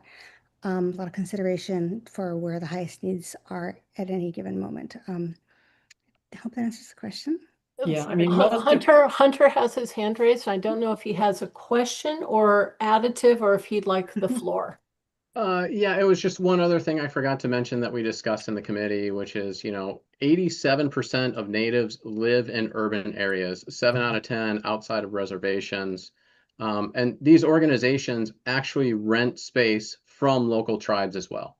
So it's like multi-factor, and that's one of the other reasons. For example, last weekend, weekend before last, Lisa and I did a fundraiser for Nkatawa at the Emerald Queen Casino, UNEA event at the Tulalip Casino, and so a couple months ago. So it's acknowledging where our Native communities are, and then also acknowledging that those Native communities that are much more broad than just our local tribes also support our local tribes as well. So it's this multi-tiered kind of thing. Yeah, and you were over here on Vashon just last weekend for that. Yep, Seattle Indian Health Board. Yep. And Lisa, you have your hand up. Did you want to build on that? Yeah, no, and I just want to acknowledge that we're doing the committee report right now. We're not really supposed to be getting, I don't know that we want debate. We're going to still talk about this motion soon. So I don't want to go too much into where we shouldn't be going into it yet. But if we want to have these discussions now, Chair Baisley, just let it happen. Well, I think we've had a lot of the discussion, and that's great. I think Eric had his hand up and Kat did too, and maybe they have a question, and then we can let it sit with us and we'll circle back. I would go right ahead, but you mentioned, Lisa, that you had somebody planning to attend to speak to us later this evening. Yeah, and I don't want to rush that if they're not here yet. They're not here yet, but I was going to text them when we got like right before the item which is the next item. So anyways, we'll see if he can pop in then, and that might help answer some questions that we can't answer right now. Great. The questions on the committee work, of course, if Eric or Kat have their, those are. Yeah, I think Kat has a question. Go for it, Kat. Oh, okay. Thank you. Thank you. Thank you so much to the committee folks who spoke, Madam Chair. That was really interesting and a lot of really good info. I was not quite clear. Did the committee vice chair or the committee members say that they met with organizations, or just that in the course of being a tribal member, they've had conversations with committees? I'm just wondering if someone met, like the committee as a whole, was able to enjoy these conversations. No, Thanks. the committee, I'm pretty sure Hunter can correct me, but yeah, our committee did not meet separately with any specific person. This is all just us individually, Bunny, me, Hunter, who have been in community and brought up the topic with different segments of the committee. So yeah, I mean, I think we've got a good grasp on like the plurality of different ideas and considerations and organizations out there. Thanks, Lisa. Hi, Hunter. Did you want to add to clarifying Kat's question? Yeah, and it was just like I think a week before the committee met that Lisa was talking with Scott Pinkham with Sun, and they'd had a lot of funding cuts and grants cut. And so there is a need that they're looking for. Any amount helps, it's yeah. So no matter how small, it all adds up. So we had been reaching out to communities and urban native nonprofits that are also help rural King County, especially like Unkatawa is like all over Kent and the outlying like unincorporated areas. So awesome, thanks. Do you want to go ahead, Lisa, and send that text? Sure, I can do it now. And yeah, that'll give him a chance, and we'll talk about something else while he has a chance to join us. And I see Josh's hand is up. Josh, do you have another question for Hunter, Bunny, or Lisa? Yeah, I guess I was just wondering if this is an opportunity to kind of take questions about this. And you know what? I think we're going to take a pause on questions and bring in somebody that only Lisa has spoken with so far. Yeah, so it's Scott Pinkham, and I just text him. And I'll be honest, like, so tonight, one organization that we're all involved, both Scott and I and other, they're having a big giving thanks dinner tonight, which I had to miss to be here, unfortunately, because I wanted to not miss this. So he is at that, and it ends at 8. So maybe I'm catching him leaving it, and hopefully he can jump on his phone to join us. But I know he was at that event tonight, so we'll see. Super. Is that satisfactory, Josh and Mary? I just had a question. Mm-hmm. Okay, so I'm on the platform committee, so usually I have to miss these meetings, but luckily they canceled the one this month. But so I wasn't at the meeting last month, and I just want to be really clear on where things stand right now in terms of all of this. Is it that it was approved to make this change, and we're just talking about the amount? So a proposal came from that small working group to the finance committee, and the finance committee discussed it, and their approval is what is in your agenda, and that's what we would be voting on. So it would be in support of this idea in the financial manner, meaning budget line and amount that the finance committee is recommending. Thank you. Thank you. Sometimes I think I make it more complicated. So just for clarification, so yeah, go for it, Josh. We are voting to support this agenda, but not necessarily a particular amount. No, we are voting to not now. In a few minutes, we have the opportunity, because this whole topic was a little bit out of order for our process. So I'm going to catch us up, and it's going to sound a little funky, but the way a vote like this goes for us is that we can vote yes or no on what the finance committee approved from the ad hoc committee's request. And I'll read to you what was in the call to meeting, that the Finance Committee approved a budget amendment. And remember, last month, what we voted on was having on this call to meeting a budget amendment.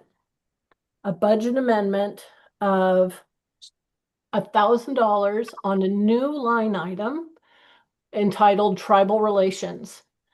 The working group on tribal organizations budget line item proposed an expenditure of $1,492 allocated under infrastructure. So the Finance Committee said, this is what we are comfortable recommending. And that's what we're going to be voting on.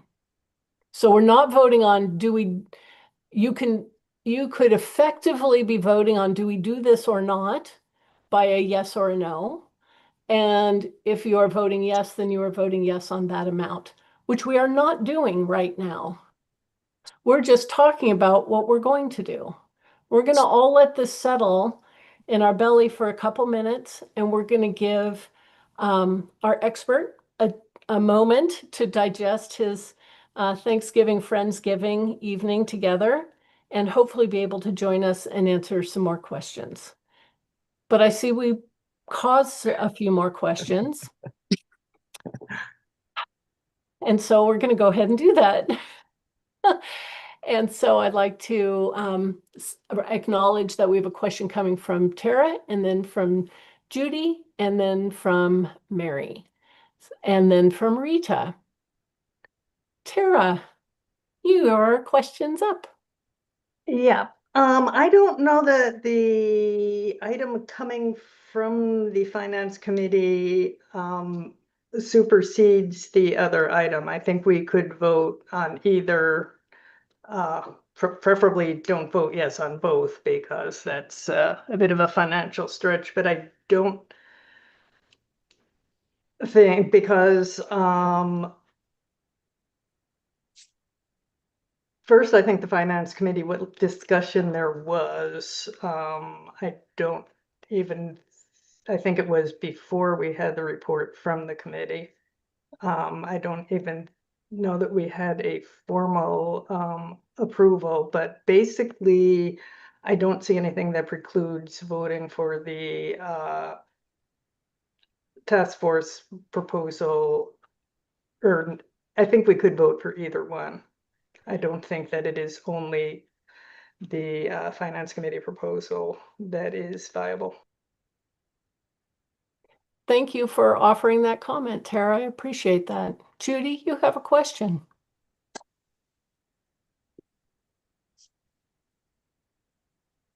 Hi, Judy. Do you want to come off of mute? Sorry, I forgot I was on mute. Yeah, I may have missed something, but how is the money, what is the money used for? I'm not opposed to it. I would just, I think we probably owe the tribes everything, but I'm just curious what the $1,400 is being used for. Whatever monies we were to approve would be given to this organization that the Tribal Relations Committee is recommending. You saw them noted in the chat. Okay. And as I understand Hunter describing it, they are a collective doing good work for a broad range of tribal and otherwise indigenous related organizations, and they make grants where the need is the greatest across the county, or the organizations affiliated with them at least are across the county. So we're not directing the use of the funds, we're making those funds available to them to do good work in a community that we believe needs good work to be done for. Does that answer your question, Judy? Yeah, I suppose we're also sort of paying rent on the land, which is fair enough. Thanks. Thanks, Judy. Rita, you have a question as well. Yeah, I just wanted to know, is this just a one-time thing or is it a recurring? This was written to be a one-year fiscal year line item, correct, Hunter? 25, 26? That's correct, but the committee is hopeful that this would continue on, so that we would continue to pay rent as long as we occupy the land. So, but we can only vote on our current fiscal year, and then in March we would decide if, if we want to continue or, revise or whatever. Super. Thank you for the clarification.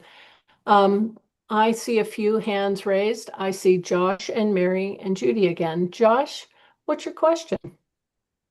Yeah, I guess I was just I would like to seek some clarity on the process for how they would go about selecting groups or organizations to provide this money. As one of the individuals mentioned that the native organizations are not a monolith, so kind of curious to hear about how they would go about distributing the funds. And then secondly, for the funds we would be providing, what is the percentage of our budget, how much of our budget does this represent? And then are there any other organizations or groups that are being provided this sort of grants? And if so, how does this compare to like that's to other situations like this? Yeah, let me take a stab at that and help me to see if I answer your question correctly. And Eric, I would call on you to correct me as well. I don't believe that right now King County Dems is providing any charitable donations to any other organization. I'm not saying it's never been done before. We just are not doing that right now. And we only, we tend to do our budgeting in advance of the year. So this is a little bit unusual in that it's a mid-year idea. But we have a process for that. And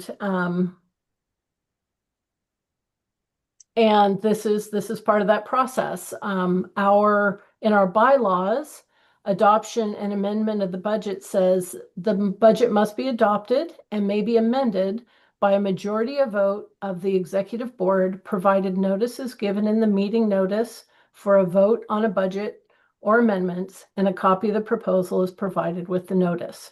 So that was what we voted on last month, that we voted to put this on the agenda for this month. And that's what you saw in the call to meeting. And my understanding and my interpretation of how we'll be moving forward is that the working group, the ad hoc committee, the tribal relations team, I'm not sure, we should probably give them an official name because it feels like we want this to be an ongoing entity within our group. They proposed an expenditure of 1,492. And my understanding is that the finance committee also agreed on the infrastructure line item that they had recommended.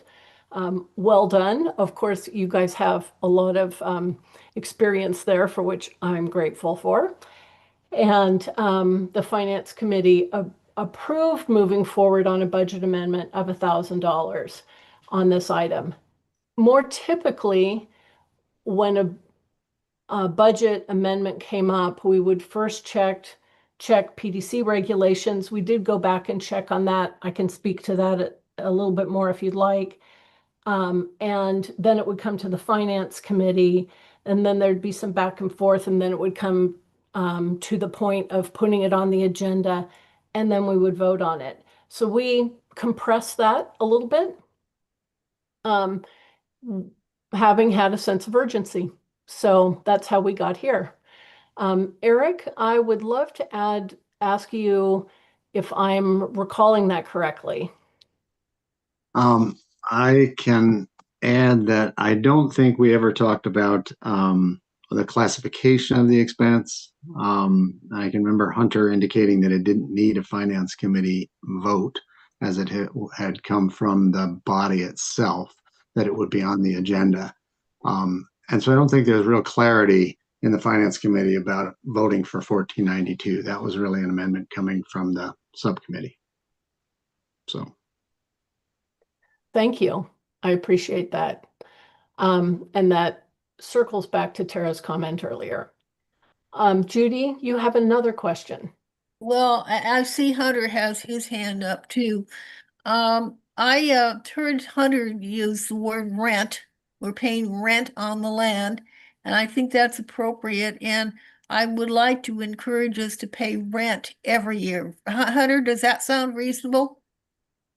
It does, and I'll be working on that moving forward. But we're only allowed to do through March of this year for the fiscal year. So, but yeah, I'd love your support with this continuing forward. I think we should be paying rent on the land, so I'd like to encourage us to do it every year.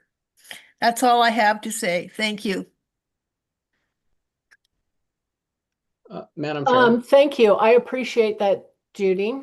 And Amy, you have a question or a thought? Yeah, thanks. I know that Hunter mentioned that our compliance officer, Jason, gave the okay, but it was my understanding that the PDC was a little bit less definitive on whether or not this is an acceptable type use of funds. And so I'm wondering if we could talk about how this opens up the KCDEMs to any sort of what's the word I'm looking for? That guy that files Glenn Morgan. Yes, him. If we need to be worried about any sort of activity from that side, and if we should be looking at maybe a different way of showing our allegiance to the indigenous tribes here. That's a really good thought. I appreciate that quite a bit. I think that there will always be more that we could do, and I'd like us to work toward actual action, which is exactly what Representative Smith was pointing to in appreciation, that the actions we took made this last election what it was. And I think true recognition will come from the actions we take towards these groups. Hi, Robin. Thanks for waiting. You have your hand raised. Hi. So thanks, Lisa and Hunter and Bunny, for your work in reaching out on this. My recollection is I recall bringing up land acknowledgements as something that felt hollow to me, like we weren't doing anything. We were just acknowledging stolen land, which also narrows our tent. So I think that this reach is really important in terms of what we can do. And I'm not sure, given our history, that giving a charitable donation is within the purview of what we do as an organization. So I do believe that one of the things I mentioned when I brought this up was that we should be supporting getting natives elected, right? And electing candidates is something that we do. Championing policies is something that we do and can do. Organizing, supporting local governance. Those are the kinds of things that we as an organization are charged with doing. Excuse me, she's has as I'm speaking. Yeah, There's a rule violation. We are not engaging in debate right now. We're doing Q&A. So I just wanted to make that we've also allowed several people to make comments. Judy has twice of their thoughts and their support of this, and Robin has every right to do the same from her perspective. I'd be happy to add, because it's come up a couple times now, what we heard back from the PDC representative. And she writes, Diana copied this to me. It says, the key takeaway is that future treasurers will need to be able to articulate the reasoning and approval by the body so we need to document thoroughly. PDC, in quotes, sorry for the delay. Donative expenditures could be considered personal use, but if they consider the contributions to entities like the Chief Seattle Club or Seattle Indian Health Board to be a responsibility or a contractual obligation, i.e. reparations, they may be acceptable.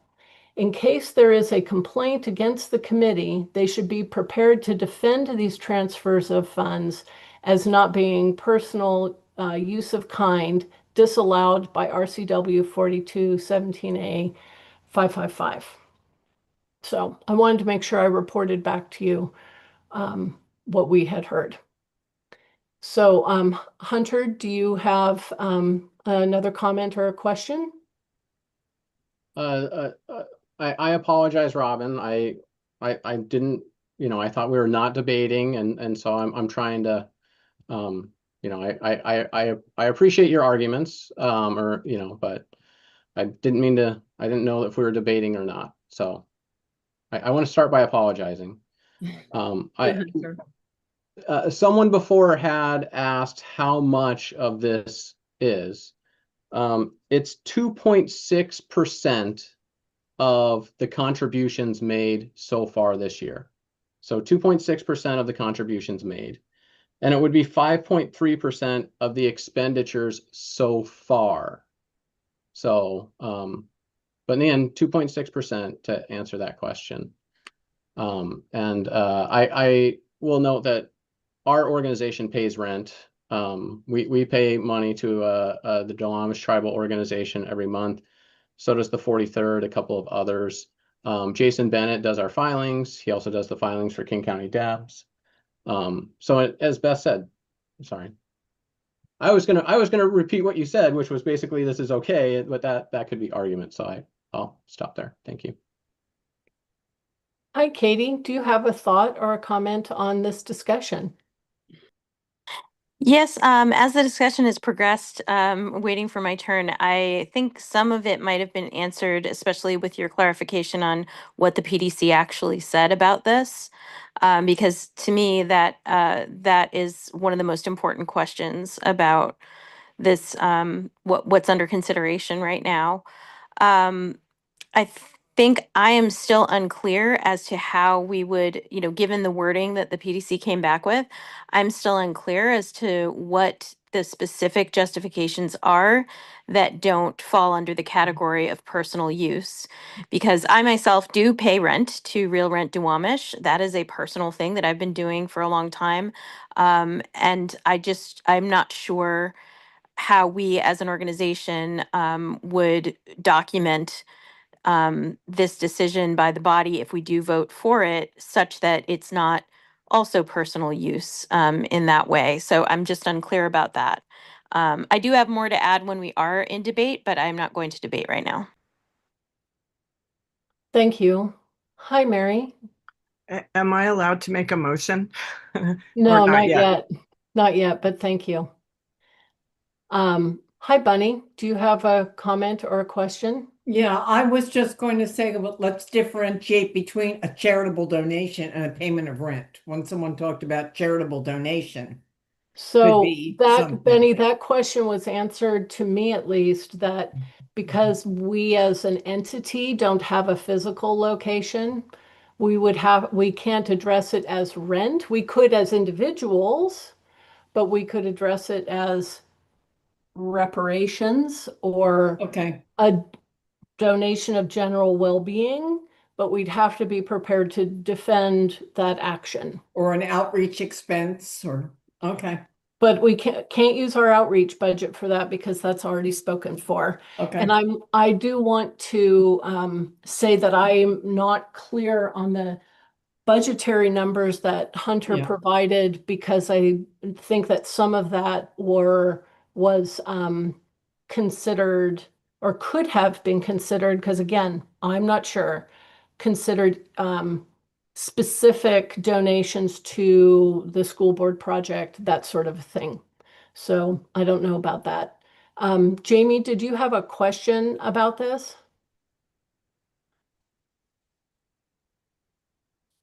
Jamie Fackler, I saw your hand had been up. No, you're okay? Okay. Thanks for waiting, Hunter. Do you have a question or a comment? Oops, mute. There Thank you you, go. Madam Chair. Yeah. So I had a lot of these questions. My concern is very much was focused on Glen Morgan. I spoke with Jason Bennett. He assured me that the only way for this to be considered a personal benefit would be if we made a donation to Unkatawa and then suddenly, it shows up on best social media that she's vacationing in Cabo at an all expenses paid resort by Unkatawa. Like that's what they would constitute a personal benefit. And clearly Beth has tremendous integrity. She's not going to go do that, right? Like if someone offers her something, she's not going to take them up on like something like that would then be questionable. And so Glenn Morgan would have to prove that there was a personal benefit in his filing. And clearly there is not with these sorts of donations, and that's why the 43rd and the 46th can do them. And I did also just double check because it came up in the committee discussion about the money when we were looking at the King County Democrats about the special projects and whether or not we should consider that money. Talking to Jason Bennett, as a bona fide political party, any excess funds from a special project can be used for any other business. We could donate it to future candidate races. We could put it into our organizational fund. It's completely legal to do that. It can go towards anything that is in line with our values. So if we wanted to donate and buy a table at the Gender Justice League's gala, we could do that with it. As a courtesy, we should inform our donors that we are not distributing all of the funds and that we are going to put them into an operational fund or a future special project fund and just let them know. I did ask, could people ask for their money back? And he said, yes, they could. But as a bona fide political party, when people are making those donations, they understand what we do, what our mission is, and we're under no obligation to give it back. It's a best practice to do so, but we do not have to. So just to answer those questions as well. Thank you. I'm going to let this sit for a moment, and I'm going to request that we go back to something that was a budgetary line item and was a special project when we originally created our budget, and that is our school board power team. And I just want to say again, I know so many of you guys helped out on this project, and we were active in all but one school district in the county. And that was Skykomish, where it's such a tiny town. I think they kind of pass around duties from year to year. The Skykomish, though, I will say, was home of the single closest race in King County this year. I think it was a difference of 1 vote. But otherwise, we were active in every school district. The races where we were able to identify Moms for Liberty candidates to challenge or open seats that we ran against Moms for Liberty and MAGA candidates, we won. Dems won every one of those races. In one of them, it was not the Dem that we thought was going to win, but it was still a Dem. So we're just going to count that as a lucky win and say across the board, we did extraordinarily well. That is not just about any one of us. It was dozens and dozens of people across the county doing the hard work. And we learned a lot, and we can roll that forward. There are amazing notes. I also want to give a special shout out to the people who are bold and brave and made literal cold calls to people with high Dem scores in various districts and asked them if they wanted to consider running. Many of them did. Some of them came through and won. They can't believe that they are now bona fide politicians and leaders in their community.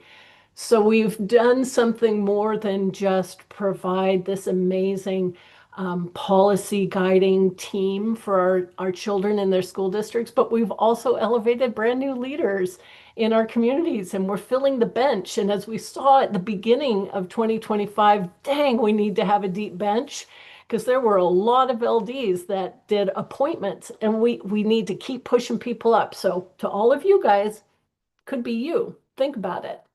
Think about it.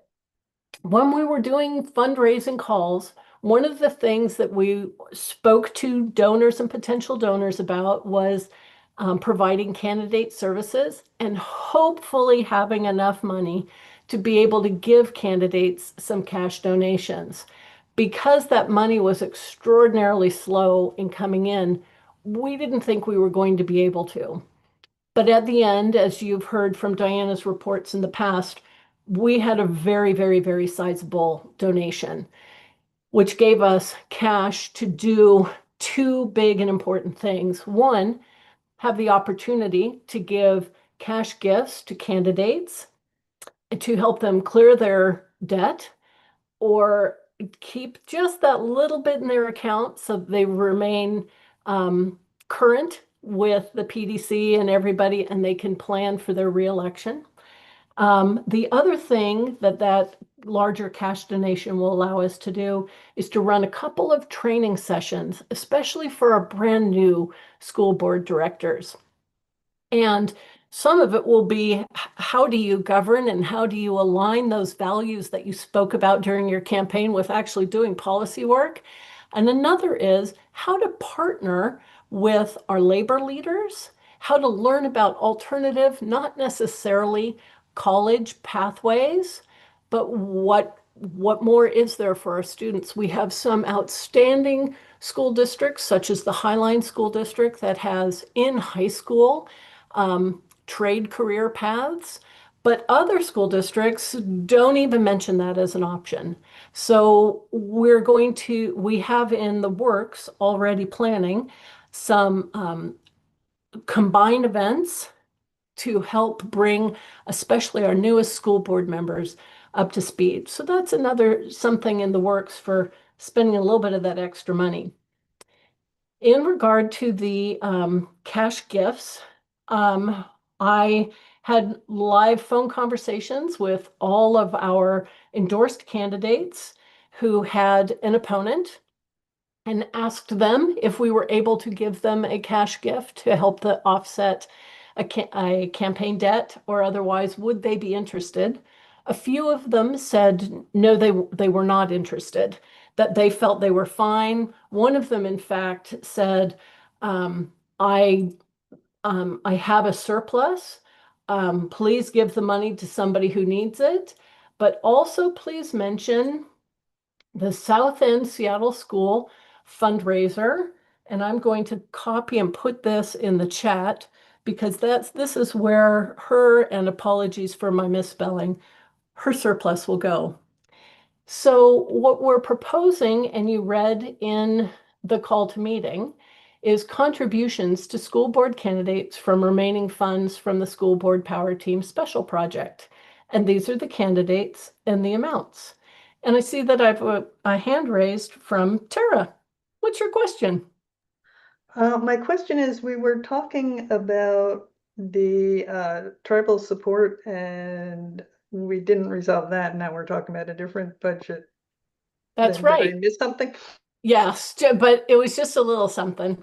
And like a hiccups link, we decided to hear the report, which generated some discussion. And I suggested we sit with that for a moment since the vote on that actually came later in the agenda. So we're all just kind of settling with what we've learned. And we're going to address this because it was already a budgetary line item. And then we'll move on to the additional budget line item after this.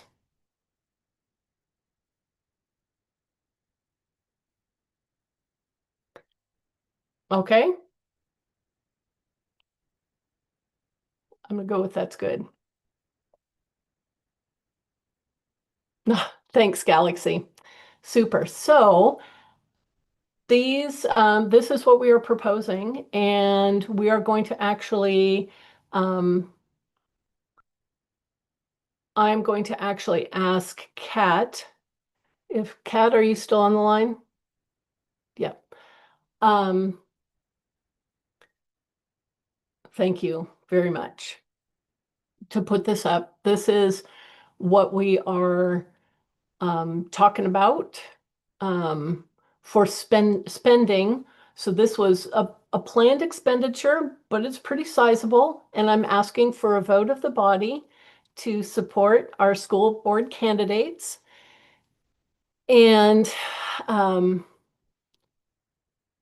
in that amount. And as Hunter mentioned, there's adequate funds. All of these folks indicated, yes, that this was that funding from us would be very welcome, in some case needed resource. Great. Okay, so with that, oh, we got a couple hands. Yay, thank you.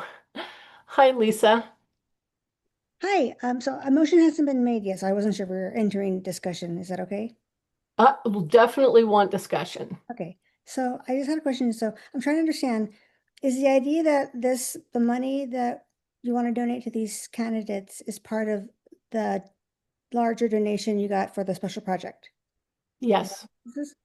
Okay. So I should say thank you for that. So I'm wondering, and you mentioned a lot of other things we can still do, like there's trainings.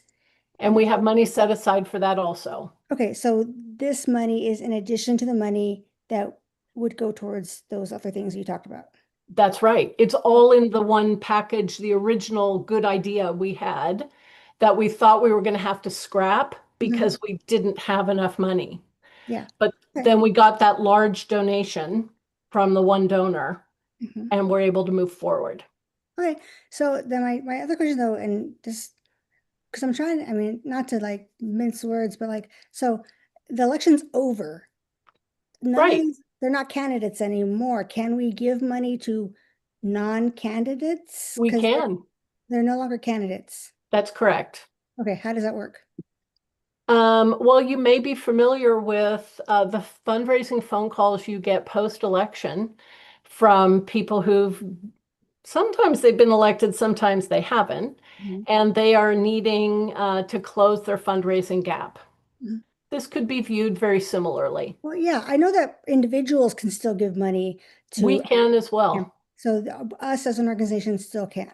Okay. Yes. Because I know it's different between organizations and individuals clearly. Yeah. But so that put aside, what is the purpose of giving them this money at this point?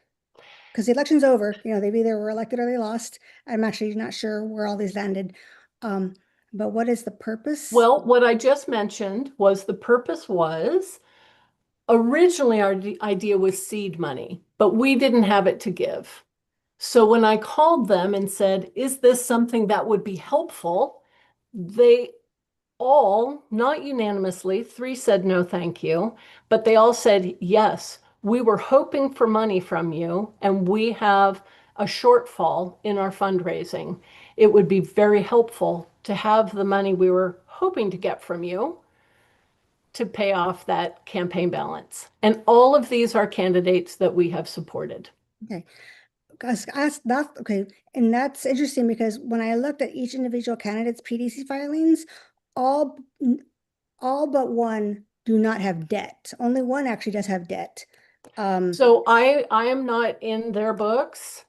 No, it's public record. It's on PDC's pages. I can share it. I can share it. Thank you though. Thank you though. That I am not hoping to debate the validity of each candidate.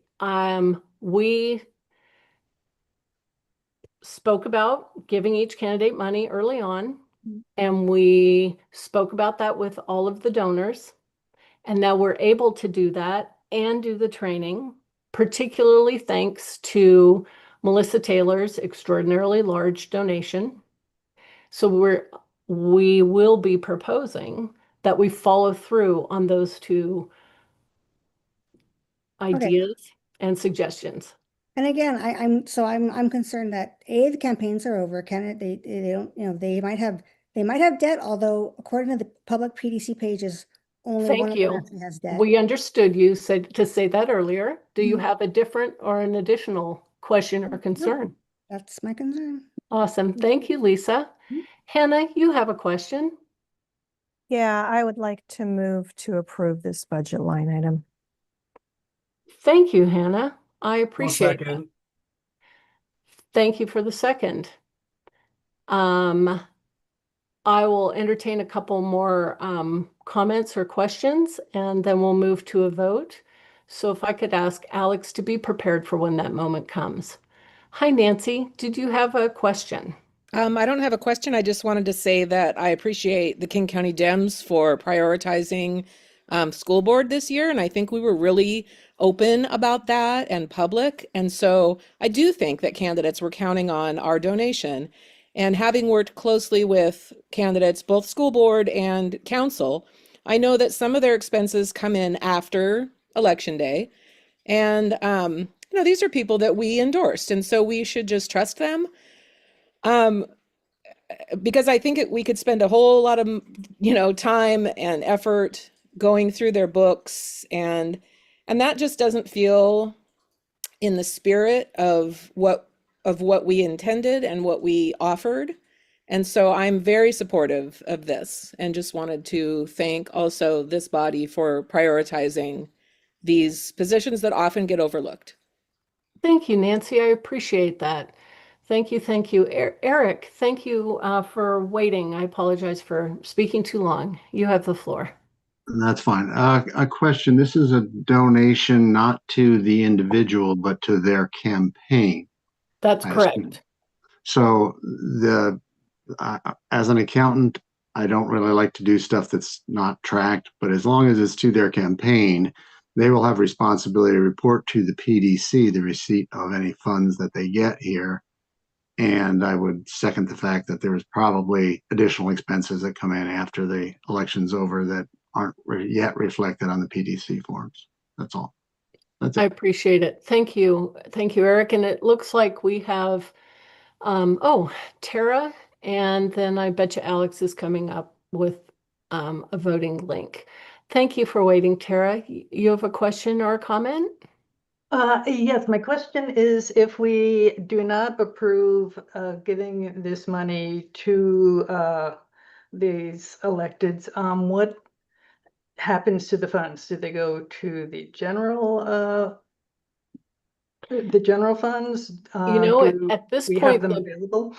the power teams hadn't considered us not approving them, since it was part of the conversation of support, both to the candidates and with the donors. So we hadn't considered that. If on the chance people decided not to support our school board candidates this way, we would go back to the committee to discuss if they felt there was another valuable way to do it, or where the funds would be redistributed to. Okay. Ultimately, if nothing happens, do they go to they revert to? I don't know. I don't know. I don't know. I would need to dig into the to our rules on that, and chat with Diana a bit. That's so not something we had spoken about so far. Alex, do you have a question, or are you prepared with voting links? I do have the links, but I just wanted to mention, if that's all right, Yep.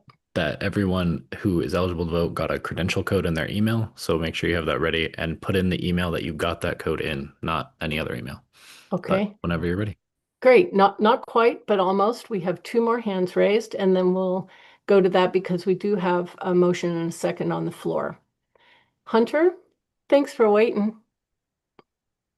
Yeah, I just wanted to point out that it was mentioned how difficult it is to fundraise.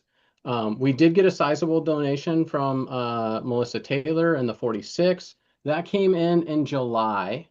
So there was plenty of time. I know we're an all volunteer organization, but we could have got that money out to these candidates, or maybe some more came in afterwards. I'm not really sure. But in the end, these races are over. they are no longer candidates. Our rules only allow us to give money to candidates, and I understand this is after the fact, but maybe this is premature. Maybe we should wait until all the final filings are in, because as was stated earlier, only one candidate or only one person listed here actually has campaign debt from the previous election. And so I behoove us to wait and see how things play out. So that way we can be fiscally responsible with this money. And maybe we want to roll it over to the next school board election cycle. Thank you, That's Hunter. entirely possible. Thank you. Did I get two? Oh, sorry. Go ahead. Boop, bloop. We lost you a little bit. Are you there? Or am I frozen? I think it was me. I don't know if you can hear okay, me. good. Yeah, but we can roll this money over. I just wanted to remind people of that. It's been verified. Thank you. Thanks. Amy, you have a comment or a question? Yeah, thanks. No, I want to make a comment as somebody who was on the, I don't know if we, the board or whatever, committee of the school power teams. And as you mentioned earlier, you know, we trained people to make phone calls to citizens in their school districts that they felt would be good fits for the school board. And so we did promise people who had never even thought about what it takes to run a campaign this money. And I think that we have an obligation to follow through on our promises. Not just for these candidates, but how is anybody going to trust us in the future to follow through on promises if we at the last minute pull funding from candidates just because their election is over? And as was previously mentioned, we don't know for sure that they're not going to have expenditures after the fact that just haven't shown up on filings yet. So I feel very strongly that we need to support this motion as it's written. Thank you. Thank you, Amy. Hi, Tara. I'm sorry if I didn't give you enough time earlier to ask your. No, this is new. Are we in formal debate or questions or comments or what?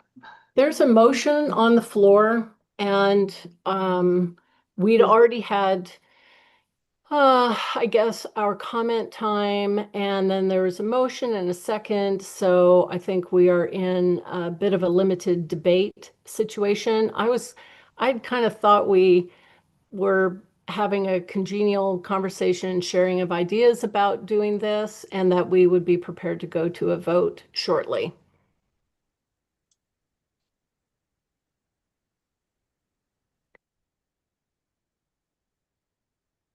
Katie? Yes, thank you. I did want to point out that, not all of the debt has been filed yet in terms of the campaigns, and that by definition, since you did go and ask them if they needed the money and they said yes, by definition, they are not in a surplus situation. You did mention some of the candidates said no because they are in a surplus. So this is actually going to go towards their debt for candidates that we supported. And I just wanted to point that out because we had requests from candidates in RLD for donations to help settle their debt. And similarly, their PDC filings were not all caught up with all of their expenditures and did not reflect their current state of debt. So I think you did the due diligence that we were, hoping for on this one. Thank you. Thank you. And it looks like three more hands raised. Hi, Casey. Thanks, Chair. I want to echo what Amy said. I was part of one of these power team discussions trying to recruit candidates in a more rural part of King County out in Tahoma. And I feel like this is us following through on discussions that had happened earlier in the summer when we were trying to recruit people, trying to recruit candidates, and this was an option that maybe this would be available, and that we as a body should follow through with those discussions. We had some great candidates. We had many great discussions, and some of them were even successful. So I think we should follow that up with our own actions. Thank you. Thanks, Casey. Hi, Bunny. Hi, I just had a question about, could these candidates accept the money and have it in their campaign war chest for their next campaign? Well, just like we discussed a few minutes ago on the other upcoming budget vote, we don't get to decide how whoever we give money to spends it. We don't Right. direct it. But I mean, is that something that they could do? They sure could. Okay, that And in was my fact, only one question. of the candidates now elected who declined money said, "I'm not running again." Right.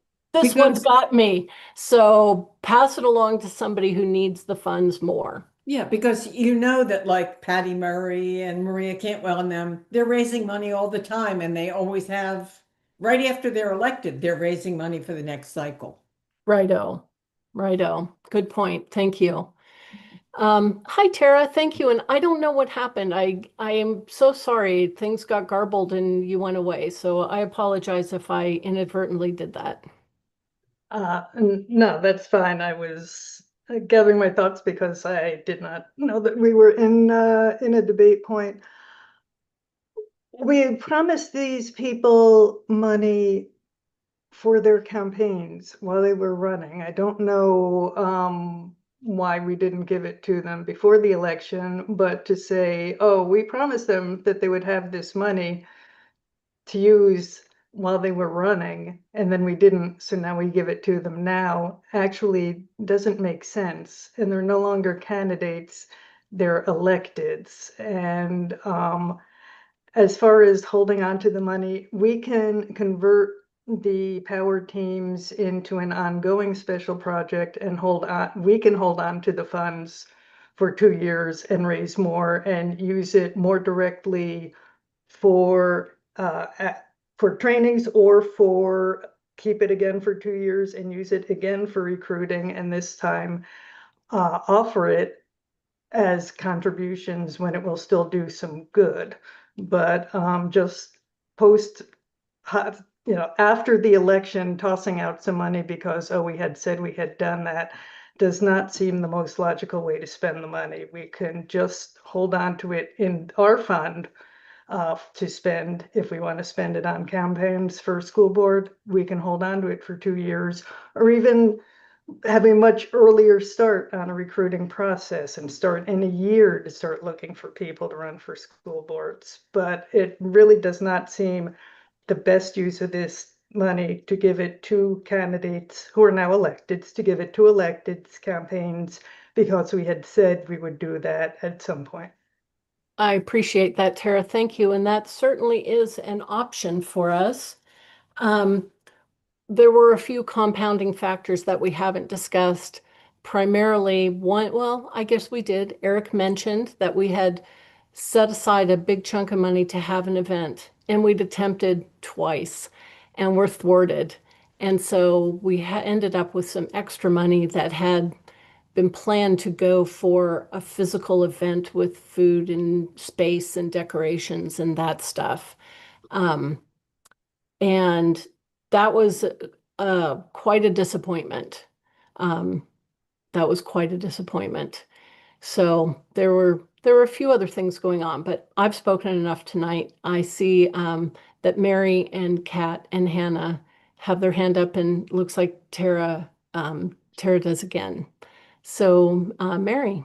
Oh yeah, thank you. And I'm very appreciative of Tara because she has. I was reluctant to put my hand up because I don't want to say anything that could be misinterpreted as me not being in support of school board candidates. So I've been sort of struggling with how to formulate this, and basically Tara has nailed it as far as I'm concerned, because the idea of just, we happen to have a bunch of money, so we're just going to hand it out to people. I mean, the money was to get people elected, and we had a great amount of success, or y'all did, a great amount of success, of which everyone should be really proud. But the fact that the idea to just take the leftover money and to just give it out as cash to once the election is over, I just think that's strange. Well, remember, we're not giving all of the money away. We're giving away half of it and saving the rest for training. But we are following through on a statement made to both donors and to the candidates. And part of the timing is a little bit tough, in part because we didn't know till the end of September we weren't having an event. And I was out at that meeting, so I couldn't speak to any of this. So we are hampered in our timing, not for anything that the candidates did. Thank you, Kat, for waiting. Yes, I've spoken a time or two prior to now, and I can wait till the end of the line if you'd like. Thanks, Kat. We haven't heard from Hannah yet this evening. I'd like to hear from Hannah again. And Jamie, we also haven't heard from you also. Thank you. Hannah, you have the floor. Hi, Chair. I just want to express my support for these donations. And just I am sitting here shaking my head in surprise that there are folks in this body who seem comfortable essentially having our organization go back on its word to these candidates. I know that if I had been someone who'd been recruited and told that I would be getting some financial support from the Dems, and then didn't get it, to then only have the org come back to me later and say, hey, could you use some money? And I said yes.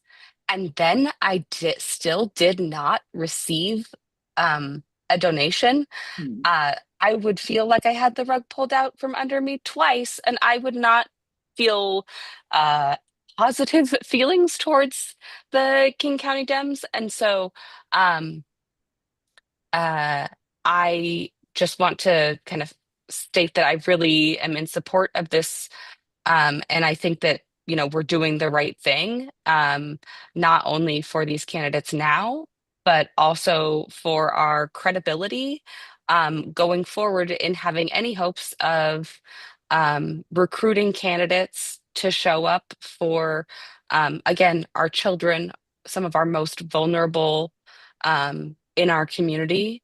And I just really encourage people to think about what it says about us if we're not willing to follow through on our commitments, not only to these candidates, but also to the folks who chose to give us their money and entrust us to do the right thing with it.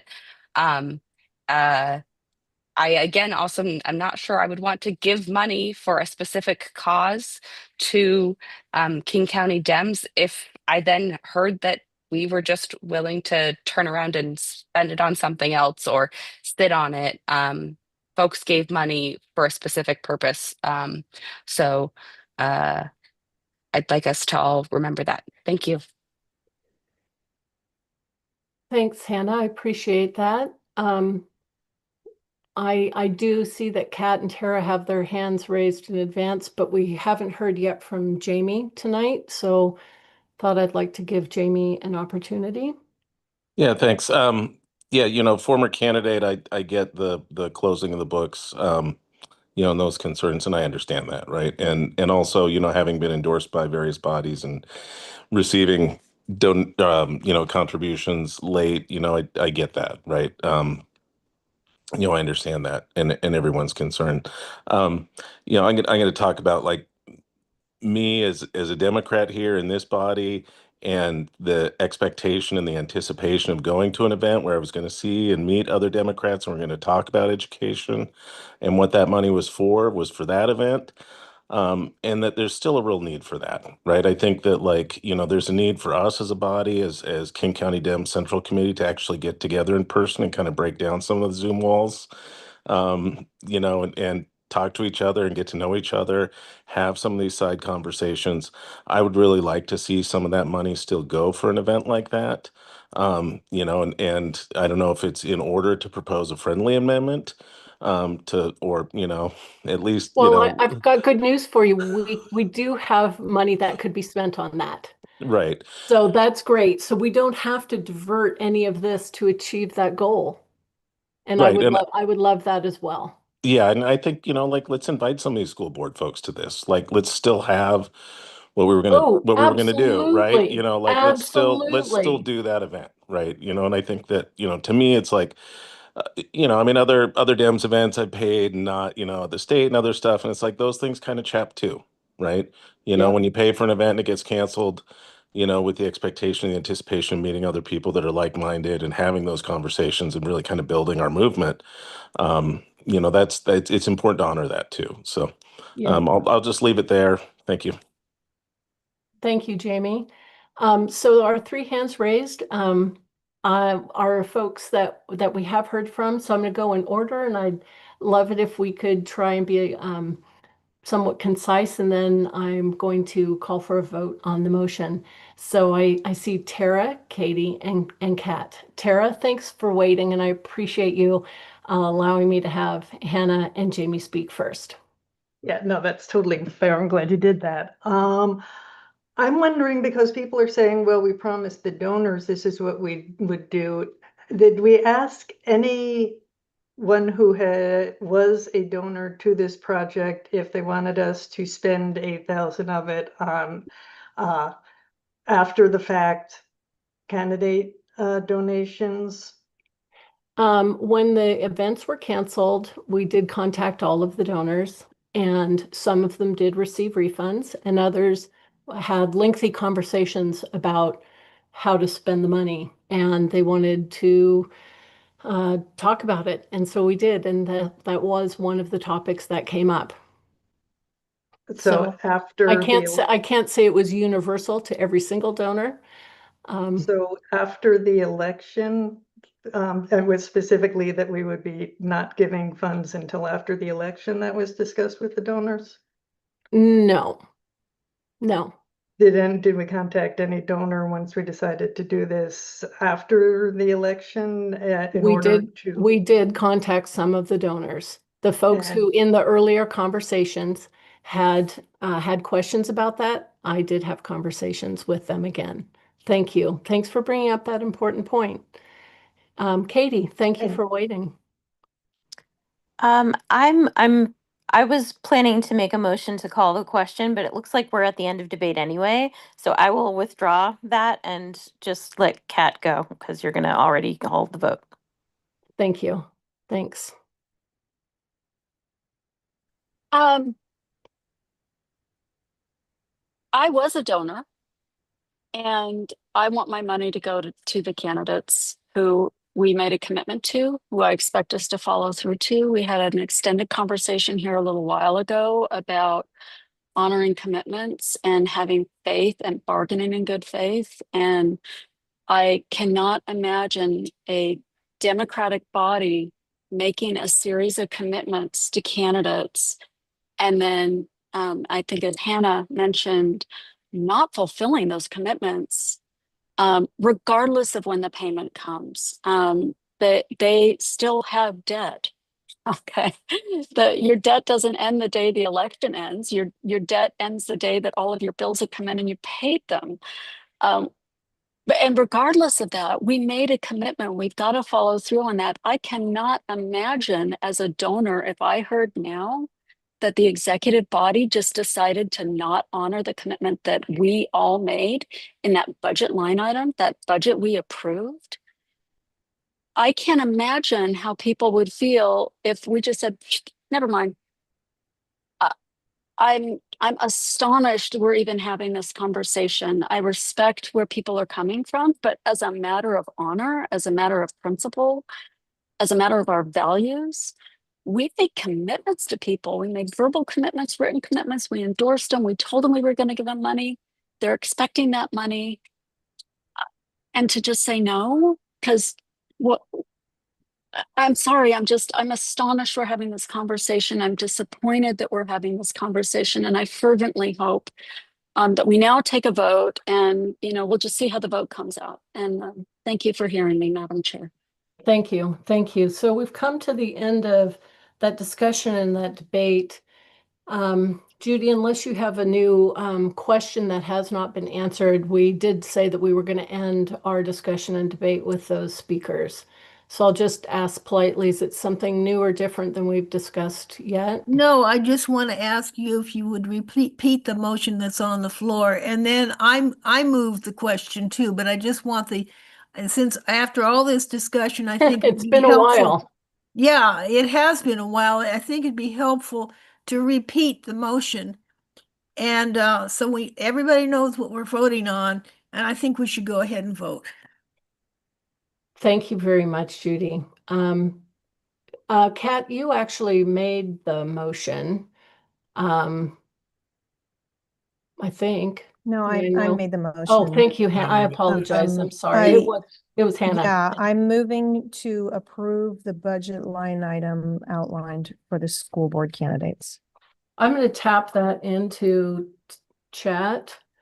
Approve the budget line item for the school board special project.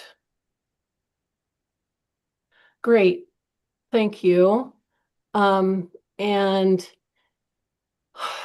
we have officially ended discussion, but Judy had a very good question that was a little different. And I'm wondering, Hunter, is yours also something additive to where we are at this point in the process?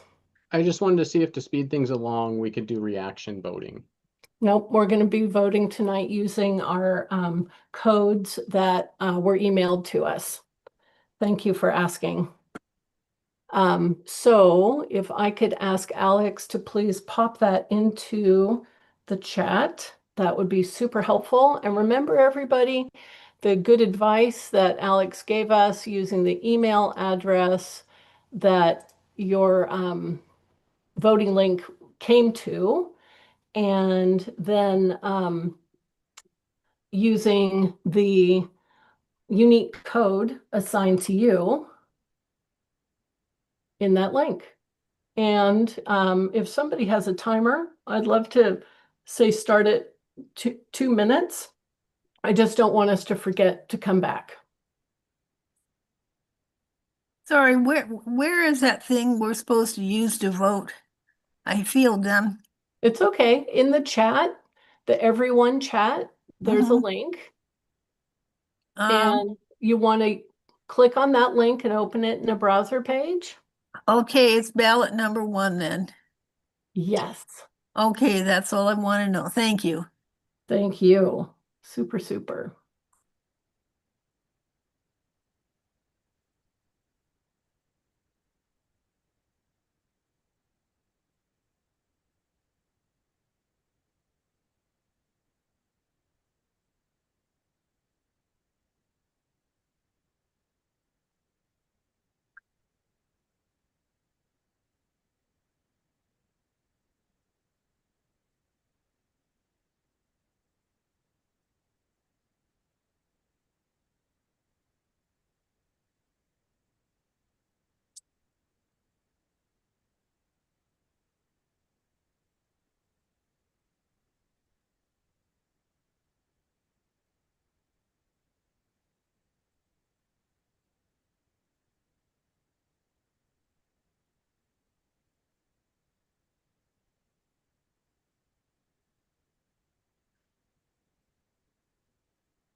That's 2 minutes, Madam Chair.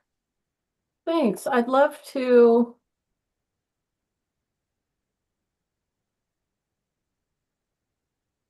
Ask if everybody has had a chance to vote. And I'm noticing, Alex, that there's a message for you in the base camp meeting chat. I've got a couple hands up, got an Alex hand up, an Aaron hand up, and a few thumbs saying, yes, I voted. Awesome. Alex. I will and- default to Aaron first, and I'll follow Thank up. you.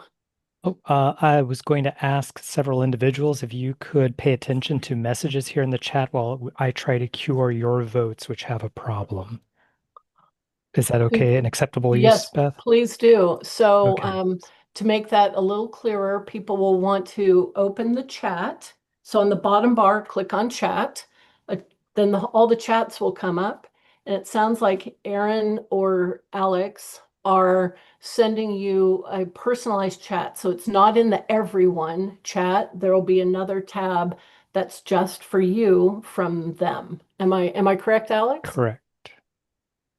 And so Alex, do you want me to go and read the names for the people you are also resolving? Yes, please. Okay. Galaxy Marshall, Carolyn Harp, Hannah Cameron, Judy Gibbs, Bryce Colton, and Josh Vaughn. We'll be in touch with you about issues that need updating. Thank you. If I could, Beth, Yes, please, Alex. I was just going to mention kind of in general, I think people might be using a code from a previous email that was sent out. Just make sure you're using the most recent code. Got it. And those codes were sent yesterday? I would have to default to Aaron. He sent them out. That's correct. Last night around 11 o'clock, I believe. Thank you. And Scott, I apologize, I glanced away. You have your hand up. Yeah, I just wanted to bring up that group chats appear to be disabled in this call. If they are being used to cure anyone you're talking to, I don't think is going to be able to respond. Okay, if there was a group chat for curing, that might be causing an issue. Otherwise, it is possible for all of those co-hosts to directly message the individuals. They just need to look at that chat line.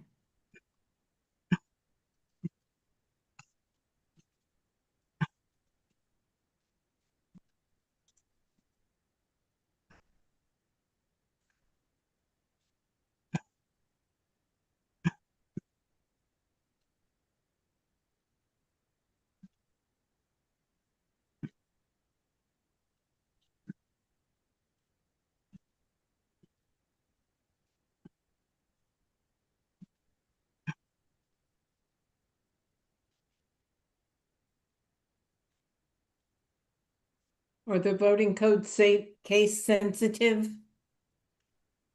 I understand that they are all lowercase. Right.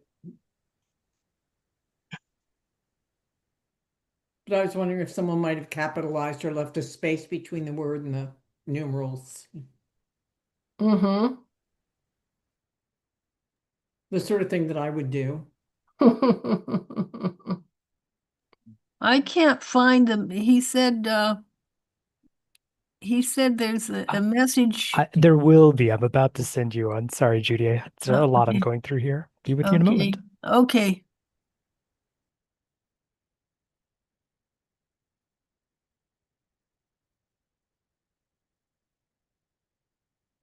Anybody else might want a seventh inning stretch? Maybe refill their water glass. Hydration's a plus. Do you believe we're at a point where we can call it and correct these issues before the next vote if you'd like, Beth? I would appreciate that. Thank you. So just to be clear, we still have 4 ballots to cure, but the difference would not overcome the result right now. Okay, thank you. So the vote as of right now with 4 ballots to cure is 26 approve and 5 reject for 31 total counted ballots. Thank you. Let's make sure we do get those votes in because every vote matters. Appreciate it very much. Okay.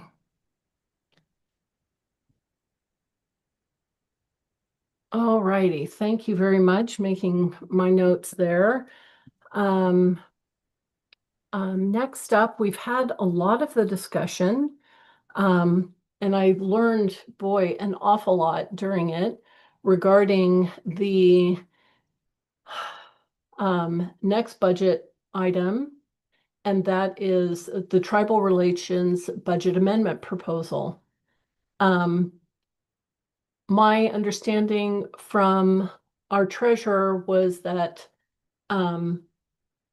that the finance committee agreed with the ad hoc working committee on tribal relations that an additional line item expenditure could be allocated under infrastructure, and that they were recommending $1,000. And I'm wondering if we have any debate about spending $1,000 on what we learned quite a bit about. And actually, before we get to that, I didn't notice a new person come into the meeting.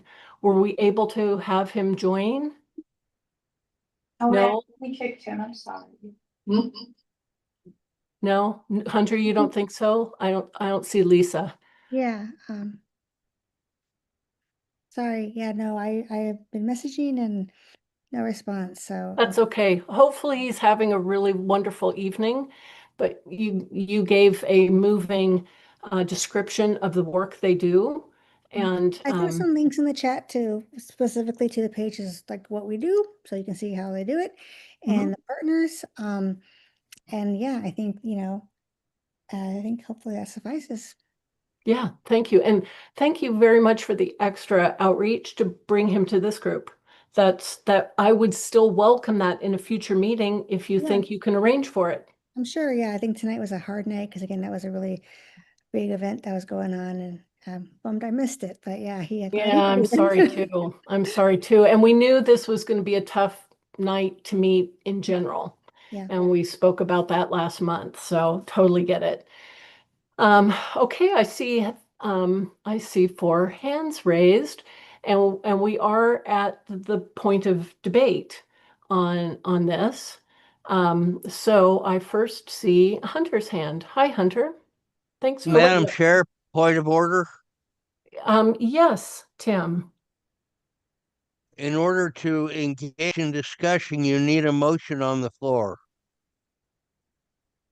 Ah, well done. Thank you, sir. And I'm wondering if Hunter might be willing to make that motion. Is that maybe why your hand was up? Yes, Madam Chair. Thank you. And thank you for your patience. Please proceed. I am going to motion that we consider adding underneath the infrastructure line item a budget line to pay out a floor or baseline amount to Sun or one of its affiliated donors or fiscal sponsors. And I'm going to ask that we discuss the amount. I want to divide the question so the amount is considered later because the committee, as mandated by this body, came up with one amount and the finance committee is revising it. So that's my motion, everything but the dollar amount. And that might speed things along with debate and discussion, hopefully. I have a question back for you before we put that motion in chat. Is that okay? Can I do a quick check on that? My recollection of your intent last month was to notice and vote on a budget line item. So actually, we would be achieving that by voting on having the budget line item, but then continuing the conversation in dollar amount. That we can actually separate those two and still achieve what you asked for and we passed last month. Is that correct? It is, because otherwise we move forward with what the committee produced. And we can do that, and we could, somebody could offer to amend the committees. I guess we could do that, so. But the original, as directed by the body at the last meeting, would be what the committee produced, and then someone could motion to change that amount. I guess I just want to make sure that I'm understanding correctly, because I am asking that we can move, that the motion on the floor could be to have this new budget line item dollar amount to be determined. At this meeting, yeah. Would that be what you are moving? Yes, under infrastructure, and that the amount is a baseline amount. I think that was for this fiscal year.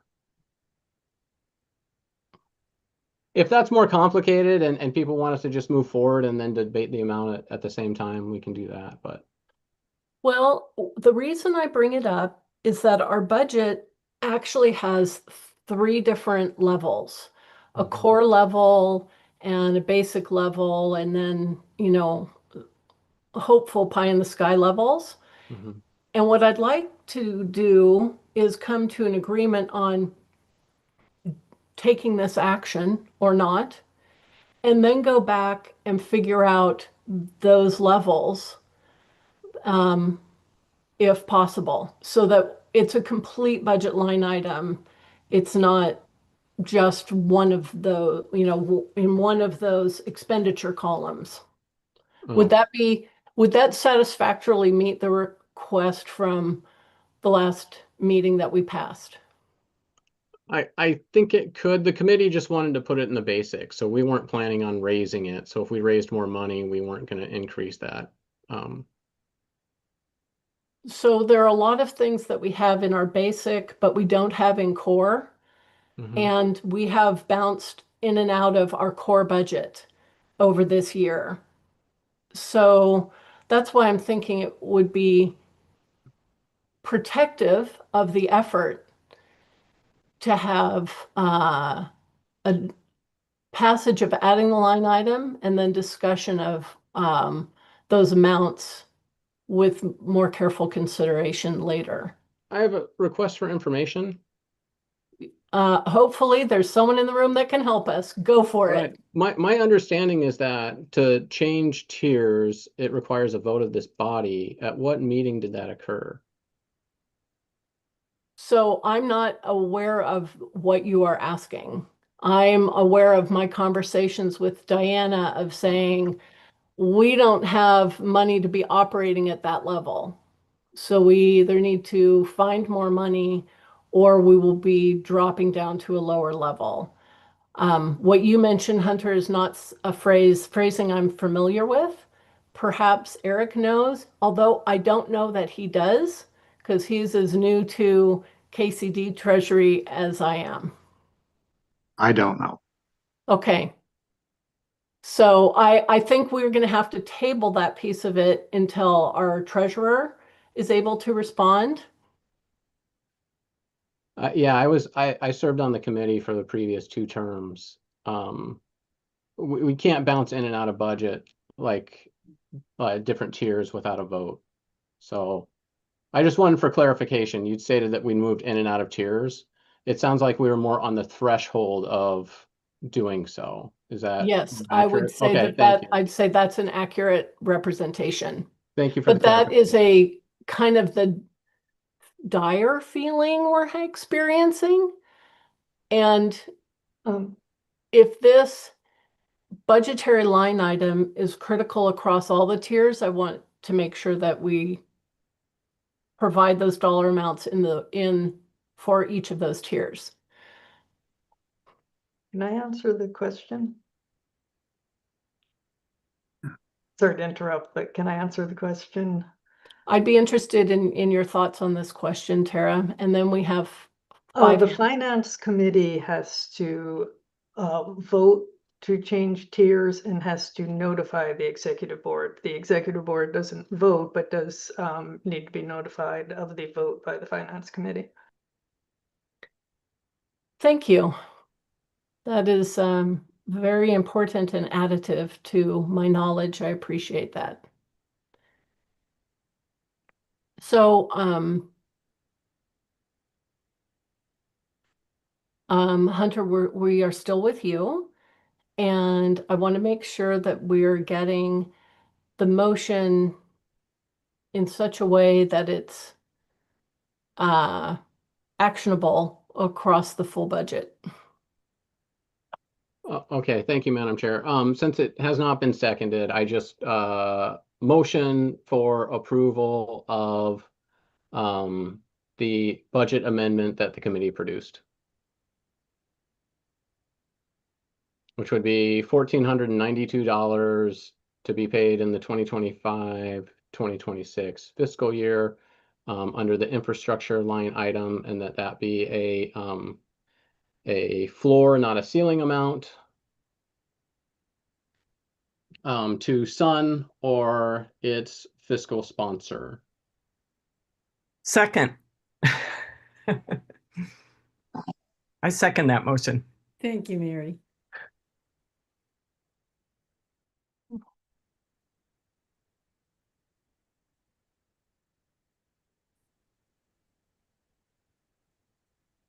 Just making a note here.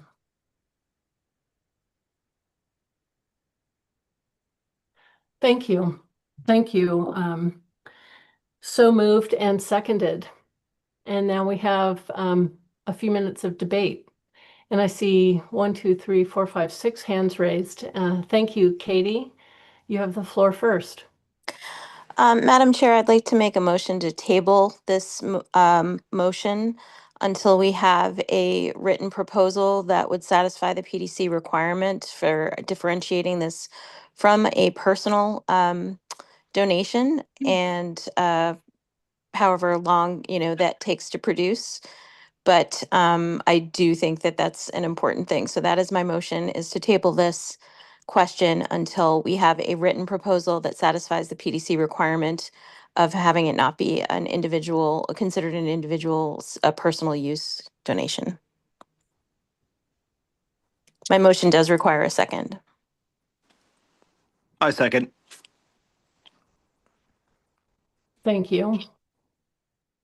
Okay, I am going to, in Alex's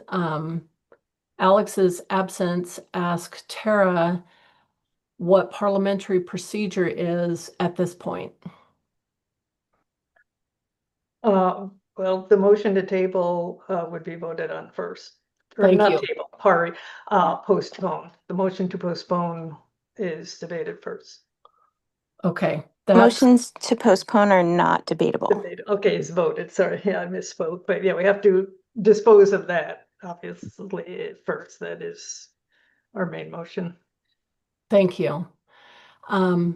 Okay, so we have a motion to postpone. It is not debatable. So those with hands raised will need to hold their thought, please. And am I correct in understanding then we vote on the motion to postpone, correct? No, Hunter? I was seeing a no. That is correct. It goes directly to a vote. Super. Thank you. So we're postponing further debate and vote on Hunter's motion, which was for approval of budget amendment that the committee produced of $1,492 as a floor and not a ceiling to Sun or their fiscal, I can't read my scribble. Their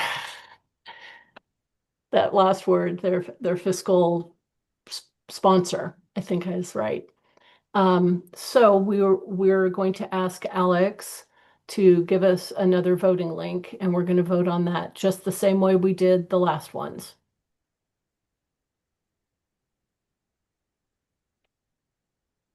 And Madam Chair, question. Yes. On this motion, is it to postpone voting on that amendment to 1,492 or to postpone the entire $1,000 line item? We are postponing continued consideration of the of Hunter's motion for approval of the budget amendment until we have written clarity from the PDC.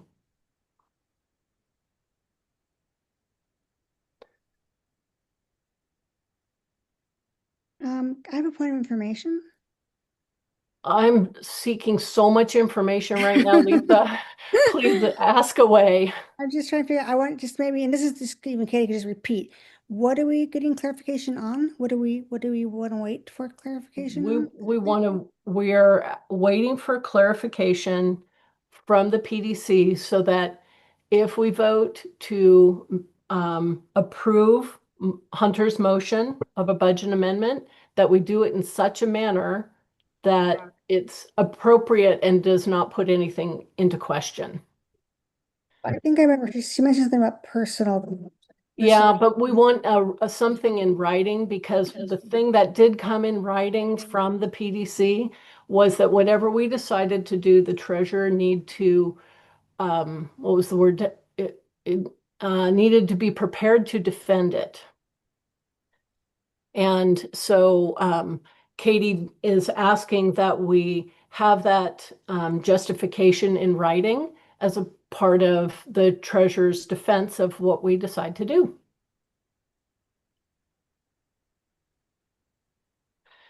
Okay, so as soon as Alex is prepared, Can you'll. I ask one quick question, which is that I thought that someone said their LD paid rent. Yes, but that's a different question from a different entity, or a different action by a different entity with a different treasurer. Okay. So this is a vote, yes or no. And Alex will give us a link in a moment. You'll vote just the same way. A point of information? Hi, Tara. And again, seeking information, ask away. Yes, could we please put the exact wording of the postponement and the, what condition needs to be satisfied to take this up again in the chat, so we know exactly what we are voting on and we have a copy for the record? I love it. Madam Chair, would you like me to copy it from the transcript from your last restatement? Would that be helpful? I think I might have something here. Okay. I'm going.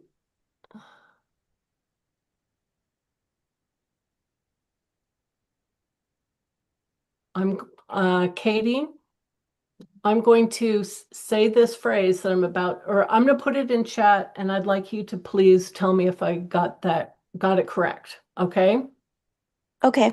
And what I'm seeing is a motion to table this until we have a written justification reviewed by the PDC.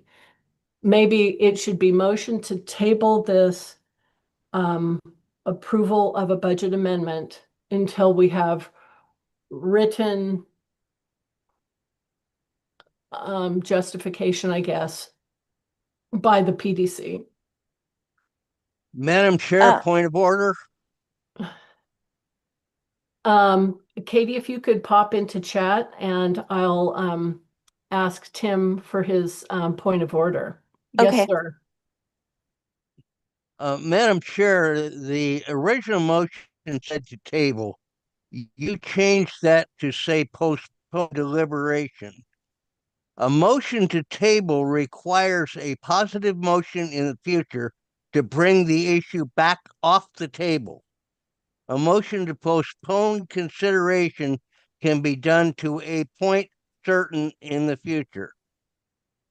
I suggest that the use of postpone rather than table be proper. Oh boy, I really appreciate that, Tim. Thank you very much. Thank you. That does sound like that is more appropriate to what we're wanting to do. Katie, if that sounds like what you had intended, could I ask you to pop that in the chat for us? I'm sorry. I'm trying to articulate in the chat what I was writing, and I missed what that was. What are you asking me? Use the word postpone rather than the word table, because by tabling it, then you have to vote it back into action off the table. Take it off the bench and put it back in the game. but by postponing it, we can postpone it to the next business meeting. Or Tim, is it suitable to say postponed until said response is received by the PDC? Getting a big nod on that. So we Yes, will ma'am. motion to postpone this approval of a budget amendment until we have received written notification Point of order, I think, by the PDC. or point of, Oh, hi, Tara. Thank you. I was hoping more information, Tara. Come on, point of order. well, I need okay, more first point of all, information. table is to basically to lay it on the table until later in the meeting. Postpone is to postpone to a future date. The original motion was not to wait for a reply from the PDC. The original motion was to have a written proposal that would satisfy the PDC requirement, not Yes, to that's get a an much better approval phrase. from the Yes. PDC. Point of order, Madam Chair. Yes, thank you, Katie. That's an incorrect. I'm I looking did at the say transcript. I did say a written justification that's been reviewed by the PDC. So that is what I said.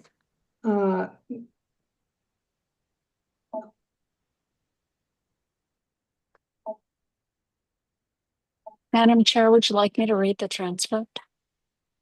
Yes, please. 21:27:04 p.m. That's redundant. Sorry about that.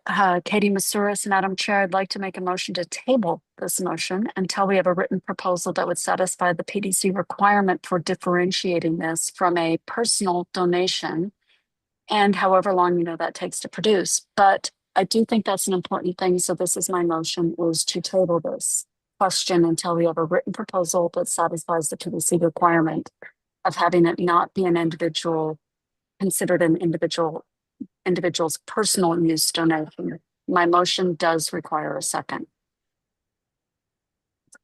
And I will point out that about 2 comments later on was referred to as a motion to postpone rather than a motion to table. So I'm not sure what, but the motion as stated was to table. I appreciate that very much. And I think some of that was my sloppiness in interchanging the two. So my apologies as I learned that. Hunter, you've been extraordinarily patient while we are reading transcripts and trying to transcribe this appropriately. And I'm wondering if you would like a moment. Thank you, Madam Chair. I just had a request for information. I'm curious whether the maker of the motion was present when it was stated that the King County Dems PDC compliance expert signed off and said that this was appropriate and justifiable and could be done. I think Katie's been here the full meeting, but I think what she's asking for is that a written notification from the PDC so that if our current treasurer or any treasurer in the future needed to defend our decision we made, that they would have that in their toolkit. Wouldn't our compliance person be the person to defend that? That's why we pay them, correct? And I will reiterate, I think that the intent was for that person to have the PDC notification in hand. Okay. Okay. Thank you, Madam Chair. Thank you. And thanks again, Hunter, for waiting. I appreciate that. I see Tara and then Katie. Okay. Hi, Tara. Hi. Again, my concern is less about table and postpone than about the fact that Katie's original motion said that we would create the written proposal that would satisfy the PDC requirement. It was discussed in much earlier in the discussion about what the PDC required, that there was specific wording necessary to distinguish the intent of the expenditure and that we would need to have passed the expenditure with that, and that's fine. And my understanding of the motion is that Katie wants it postponed until we have that document in our hands, specifically stating the intention to satisfy whatever the PDC requirements are. Nowhere in that motion does it say we need to hear back from, that we give it to the PDC, that we need to hear back from the PDC.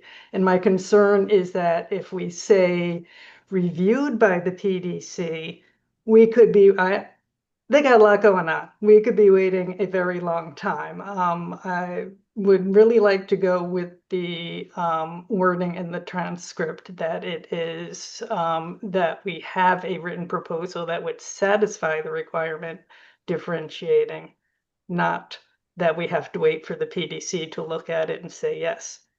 I'm actually not concerned about the timeliness. They responded within a week on the first ask. And since it's an ongoing discussion, I feel like we would likely hear back from them definitively pretty quickly. So I feel comfortable I don't feel worried about that. I would like the motion as originally made to be the motion that we're voting on.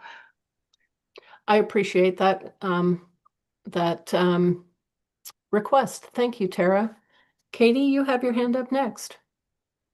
Yeah, sorry it took me so long to restate what my intent in that making that motion was, but I have restated the motion in the chat. The motion to postpone the budget amendment. Oh God. Sorry, it was every time I navigated away from the chat to try and raise my hand or lower my hand or speak, it would delete my Oh, your it would draft. delete what I had written and it put in a typo in there. I'm sorry. Can I just fix it really quick? But I do want to say that I think it's pretty clear what my motion's intent is, and what has happened in a non-debatable motion is debate of my motion. So that is not allowed. And as soon as I fix this typo, I hope that the motion as I intended to make it in the chat will be seconded, and we can take the immediate vote. But just give me 1 second to fix it in the chat without navigating back and forth and losing my draft. A point of order.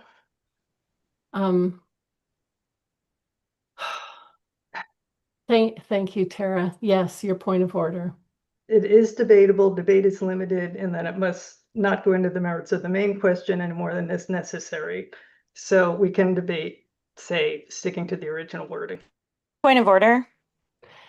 Yes, Katie, thank you. My original motion was to table, and motions to table are not debatable. It was changed to motion to postpone by this discussion. So motions to table are not actually debatable. If you want me to go back to the motion to table, I will go back to the original, which is what you had requested, saying the original based on the transcript. But motions to table are not debatable.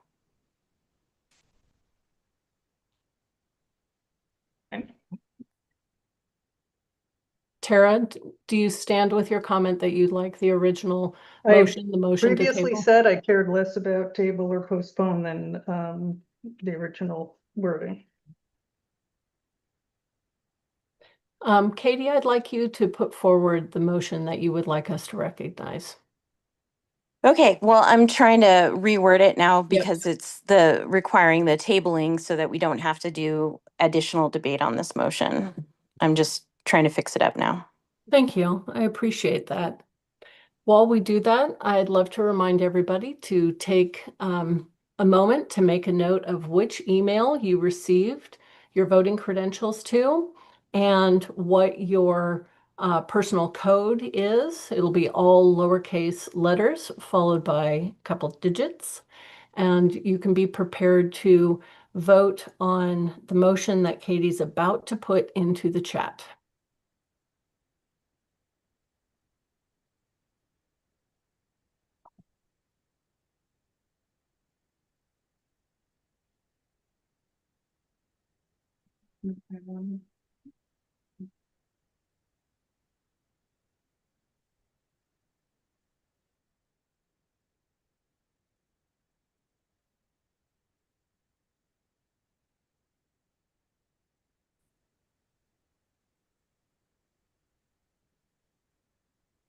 Okay, I think what it did was it edited my previous one, so you have to scroll up one comment to see it. But do you see it there? I see motion to table the budget amendment question because we don't have a written justification prepared for the PDC. Such a question could be reconsidered at a later meeting after we have received review from the PDC. Thank you. That is what's on the table right now. A motion to table is not debatable.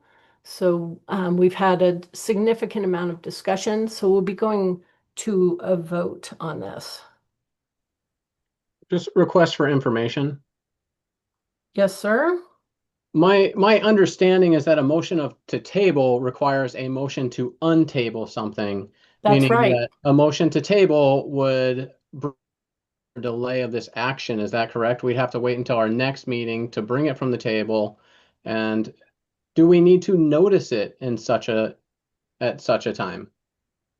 Or can I count on, once we get the letter, we'll just automatically include it in the agenda? Is that the intent of this motion? I just want to be clear that So once it as happens, we just do it. you reiterated the point made by Tim Burns earlier, that a motion to table does require moving it off the table. Once a letter is received, I will notify the body so that that motion can be made and hopefully be able to include details about that as well.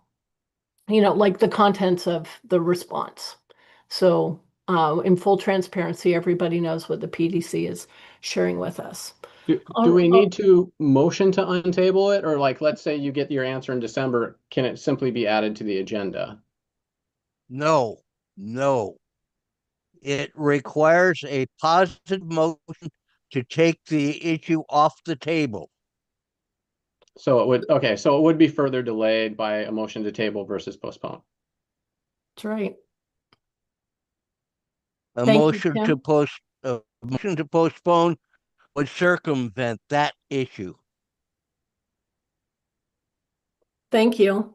I see hands raised, but I feel like we are not in a debatable motion. So I'm wondering if the hands raised are additive to the conversation at this point, or if I can ask Alex to please give us that voting link. Tara and Katie, since your hands are up, Tara, is this something additive to to our learning about voting on the motion at hand? No, this was my hand up from before. Oh, super. Thank you, ma'am. Hi, Katie. Thank you for tremendous amount of clarity about your motion and the learning that we've all done tonight. I'm wondering if your hand is up because you have something to offer us a little bit more about this. Nope, just going to call the question, which is Beautiful. redundant for a tabling motion, but I'm just going to call the question. It is. I appreciate that. We're going to go ahead and ask for that ballot link, please, Alex. Thank you. I second call for the question. You need to be second. It was already seconded earlier. It was still on the table. We had gone to points of information. Oh, because I thought Katie So call we're for okay. question need to be second and you need vote for it, majority to call for the question. Are you intending to second? Point of order, Madam Chair. I should not need to call the question for something that is not debatable. That was my point. Yes. So Oh, it wasn't, I okay. wasn't actually calling the question. Okay. It does not require a Thank you. second. It does not require a vote. Thank you. Okay, you did not call. Okay, thank you. Thank you. Everybody, please take a moment to click on that link and vote on the motion to table the budget amendment question because we don't have a written justification prepared for the PDC. Such a question could be reconsidered at a later meeting after we have received review from the PDC. And the 2-minute timer is rolling.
Madam Chair, the time's expired.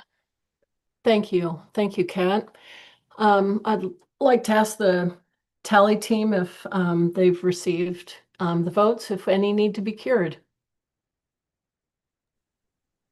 It looks like I've cured all the ones that were the same issues as before, but we got them resolved. So the final tally is ready when you are. I am ready. Thank you. So we received 30 ballots that were counted. 31. 20 approve and 11 reject. Super. Okay, so tabling passes. Thank you very much, and thank you, everybody, for that. And we will come back to that with as much speed as we possibly can. We now have new business, and I did make some notes that Jamie, possibly Kat, and Ahmed have some new business to bring to us. Jamie, please tell us what you got, and anybody else who has new business, please raise your hand. Oh, you know what? Don't raise your hand because we might need to use that for discussion. Please put it in the chat. But Jamie, I'd like to give you the floor. Okay. Is it possible to share a document? Can I share? I can share. Can I? Yes. I think you can. Okay. Bear with me here.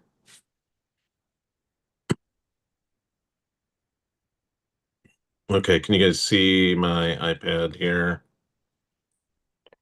Let's see. Are you guys able to see this? That's good. Resolution in support of House Bill 1687. Yep. So this is a resolution. How's Our Neighbors, who's the kind of the organization that it's pushed for I-135 in Seattle and I-137 to establish a social housing developer and then establish the funding for it.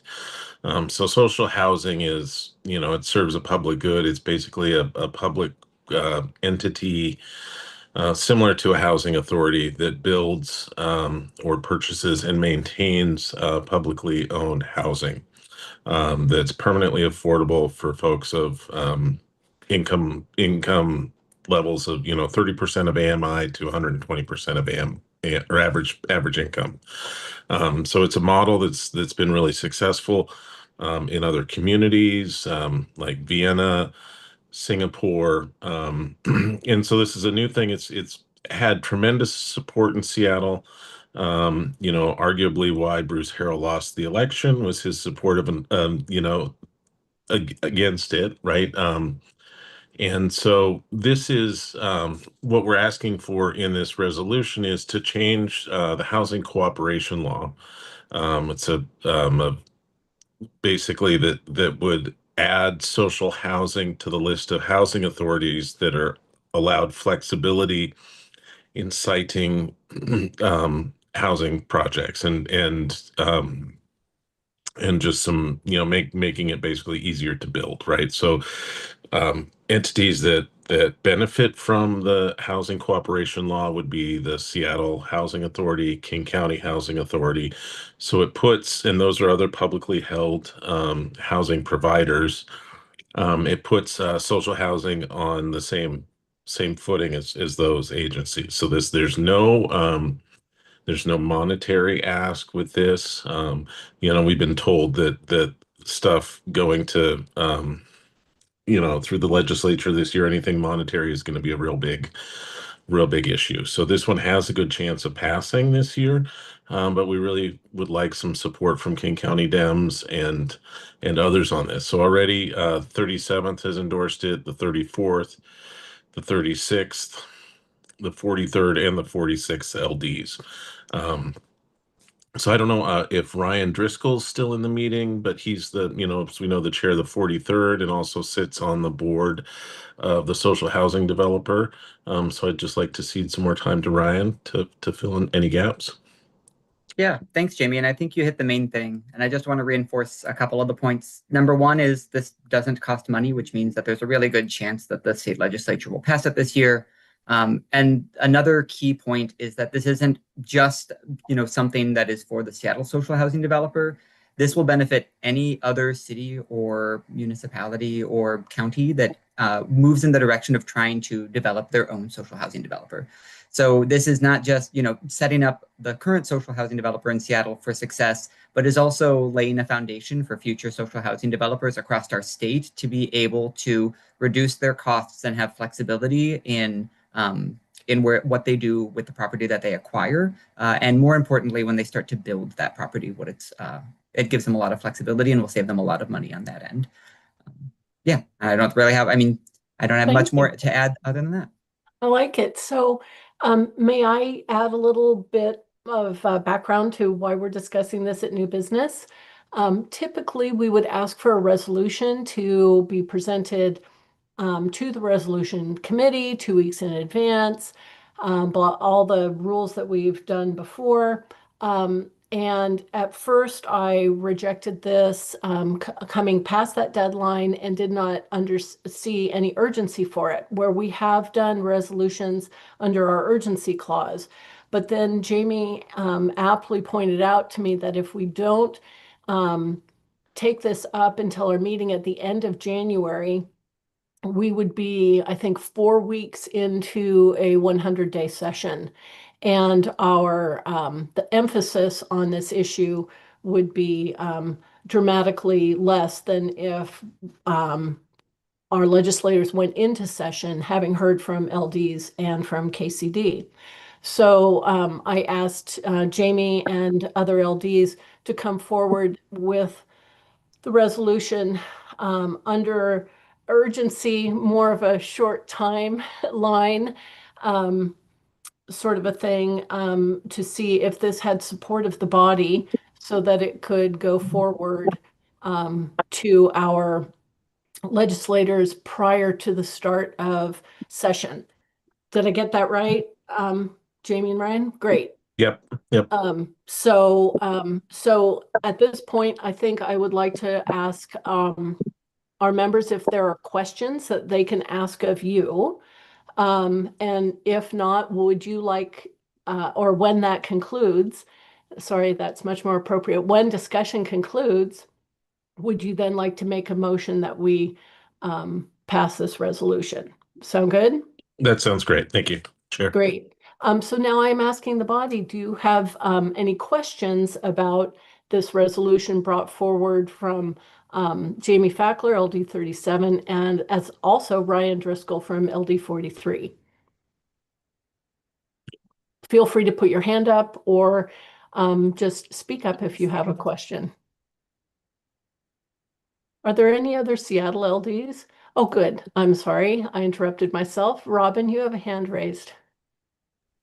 Hi, thank you so much for bringing this to us. So I'm actually trying to read the bill right now, and I don't have time to read it all because our moving is percolating right along. So I'm wondering what let me go to it. I'm gonna try to add it to chat here, if that's helpful. Yeah, there's something about cross. You know what, Jamie, why don't you do stop share? Thank you. Sorry. That's good. Yeah. I'm just trying to read the bill. I like to read bills before I, you know, hang on. I'll find it again. Cross subsidized. What does that mean? Yeah, so cross subsidization is because there is a wide range of incomes in social housing, as Jamie said, from 0 to 120%. It is a way of maintaining financial stability by having higher income people subsidize lower income people. So essentially, everyone in social housing pays about 30% of their income as rent. But when you have a distribution, you can imagine like a bell curve of incomes in the building. Most people are paying that 30% of their income is going to cover the costs. Higher income people are going to be paying 30% of their income that will cover more than costs. And that creates the built-in subsidy for lower income people. So it's how will a this financial.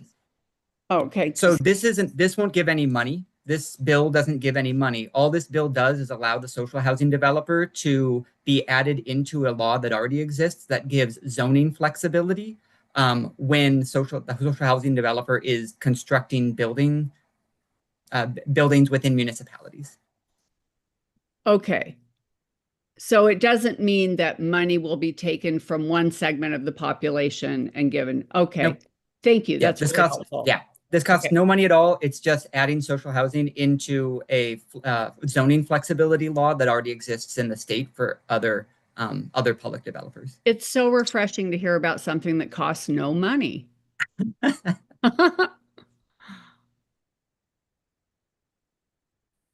And then Katie, do you have a question? Sorry, I'm waiting for the chair's recognition. Thank you very much. Katie, followed by Charlotte. Thank you. I move to pass this resolution. Second. Again. Second. Oh, wow, there's some support for social housing. I do see one hand up, and I'd love to acknowledge Charlotte's question or comment before we ask for a balloted vote on this. Hi, Charlotte, do you have a question? I was going to move the previous question and then immediately following resolution of the vote, move to adjourn. Aha, we have one more item of new business. So thank you for that intent. Point of personal privilege. Point of personal Yes. privilege. It is 10 o'clock at night. Understood. Nobody gets it more than me. Nobody gets it more than me. I would Okay, just, I get would you. move to We're adjourn after just going to move resolution as quickly of the as we vote. can Thank you. here. Thank you. Hi, Hannah.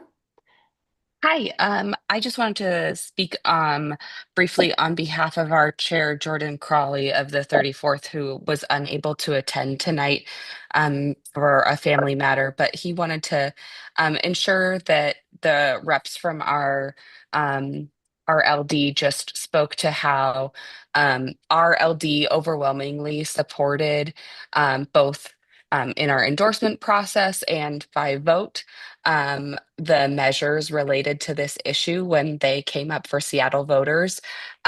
It's really important to our LD that we see this move forward. And that we make it easier for this to actually be implemented. It's been a long, hard fight over multiple elections to both pass the foundation of this work and then to fund it. And so we would love to see the wider group of Democratic organizations support this effort because we all, I'm sure, feel like sadness when we see folks who are unhoused in our area. And this is just going to be another tool in our toolkit to help combat that. This is just going to be another thing that helps make it easier. So I encourage you all to vote yes for this so that we can continue the work to house our neighbors and do the things that we allow. Thank you, Chair. Point of order. Point of order. The previous question has been moved. It's my understanding. Charlotte, And gotcha. I'm going to ask the body a question. I feel that there is a tremendous amount of support, and all of the Seattle LDs seem to be weighing in positively. I'm wondering if there is any dissension or any concern, and if there is no concern about supporting this resolution, perhaps we could by acclamation support it. Is there any concern at all?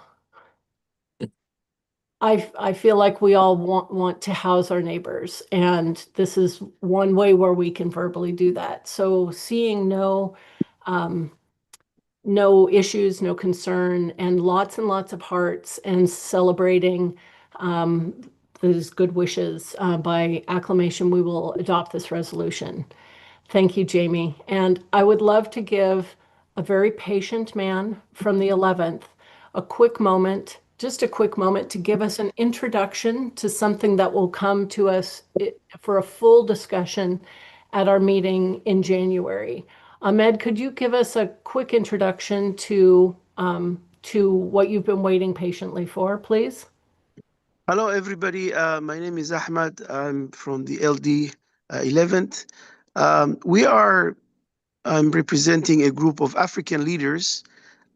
We have a proposal, and this proposal outlines the potential inherent in the establishment of an African Diaspora Commission in Washington State. And the commission will focus on issues affecting African diaspora communities, promoting community engagement, enhancing representation, addressing inclusion-related challenges. And the body would be composed of 7 to 12 commissioners appointed by the governor. And the focus of the commission will be to promote inclusion and participation in key areas, such as cultural promotion, community and civic engagement, resource coordination, and economic development. The proposal has been, we have received a letter of support from the Office of Immigrant and Refugee in the city of Seattle. We have also received a letter of support by Congresswoman Pramila Jayapal, and there is the resolution also has been adopted by my LD 11. Thank you so much. Thank you. I love it. Thank you very much. I would like to say that we'd like to learn more and have a full discussion, and we will put it at the topper of an agenda at our next business meeting, which will be in January. And so Ahmed, you and I, and perhaps Holly and Jasmine also can work together on how to bring this to the body for a vote. I am so grateful to you for your patience of waiting 3.5 hours to share with us that bit of information. And I promise you, we will give it its due time when we're not all wiggling in our seats quite so much. Thank you. Thank you so much. I appreciate it. I appreciate. A lot of gratitude to you there. Thank you. If seeing no other no other new business, is there any good of the order that we may have missed? Seeing none, I see Amy Hamrick has her hand raised, followed by Tim Burns. Amy? Hi, just real quick. I was wondering if Ahmed had, if there was like a website or anything already set up that we could be looking at, if there's a link to any information he could put in chat. Yes, you could just, you can go to Google and just Google Washington State African Diaspora Commission. There is a landing page that we've created that would give you details. And there's also a Facebook page that you should be able to find it online. Great, thank you. Mm. Wonderful. In fact, I have that link right now. I will put it in chat. Unless somebody already beat me to it. There we go. Thank you, Chris Katz. You did. Well done. Well, Tim Burns, this is our favorite time of night, my friend. Hello, hello. Tim, the floor is yours. Unfortunately, this is not for a motion, although I will have that later. I heard obviously that we lost a very good Democrat from the 37th district, John Comerford. I served with him on just one endorsement committee and enjoyed his company and his insight. And I just thought it should be mentioned that his death hurts me a lot. Yes. Indeed, all of us. And his funeral was just last Saturday, and John was a gift to many of us. And very recently was a huge participant in our endorsement committee. Kat, I see your hand is raised.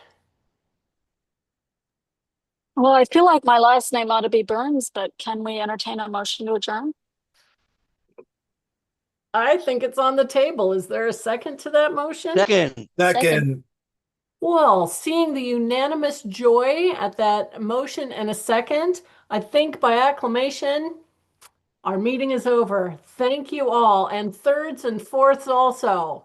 Good, so good to be with you. Thank you, everybody, for working through so appropriately so many important things tonight, and knowing we have more coming. I hope to see lots of you or lots of folks from your LD at our endorsement workshops. Thank you, everybody. Thank you so much. Scott Aldridge, snoozing. Jamie, please send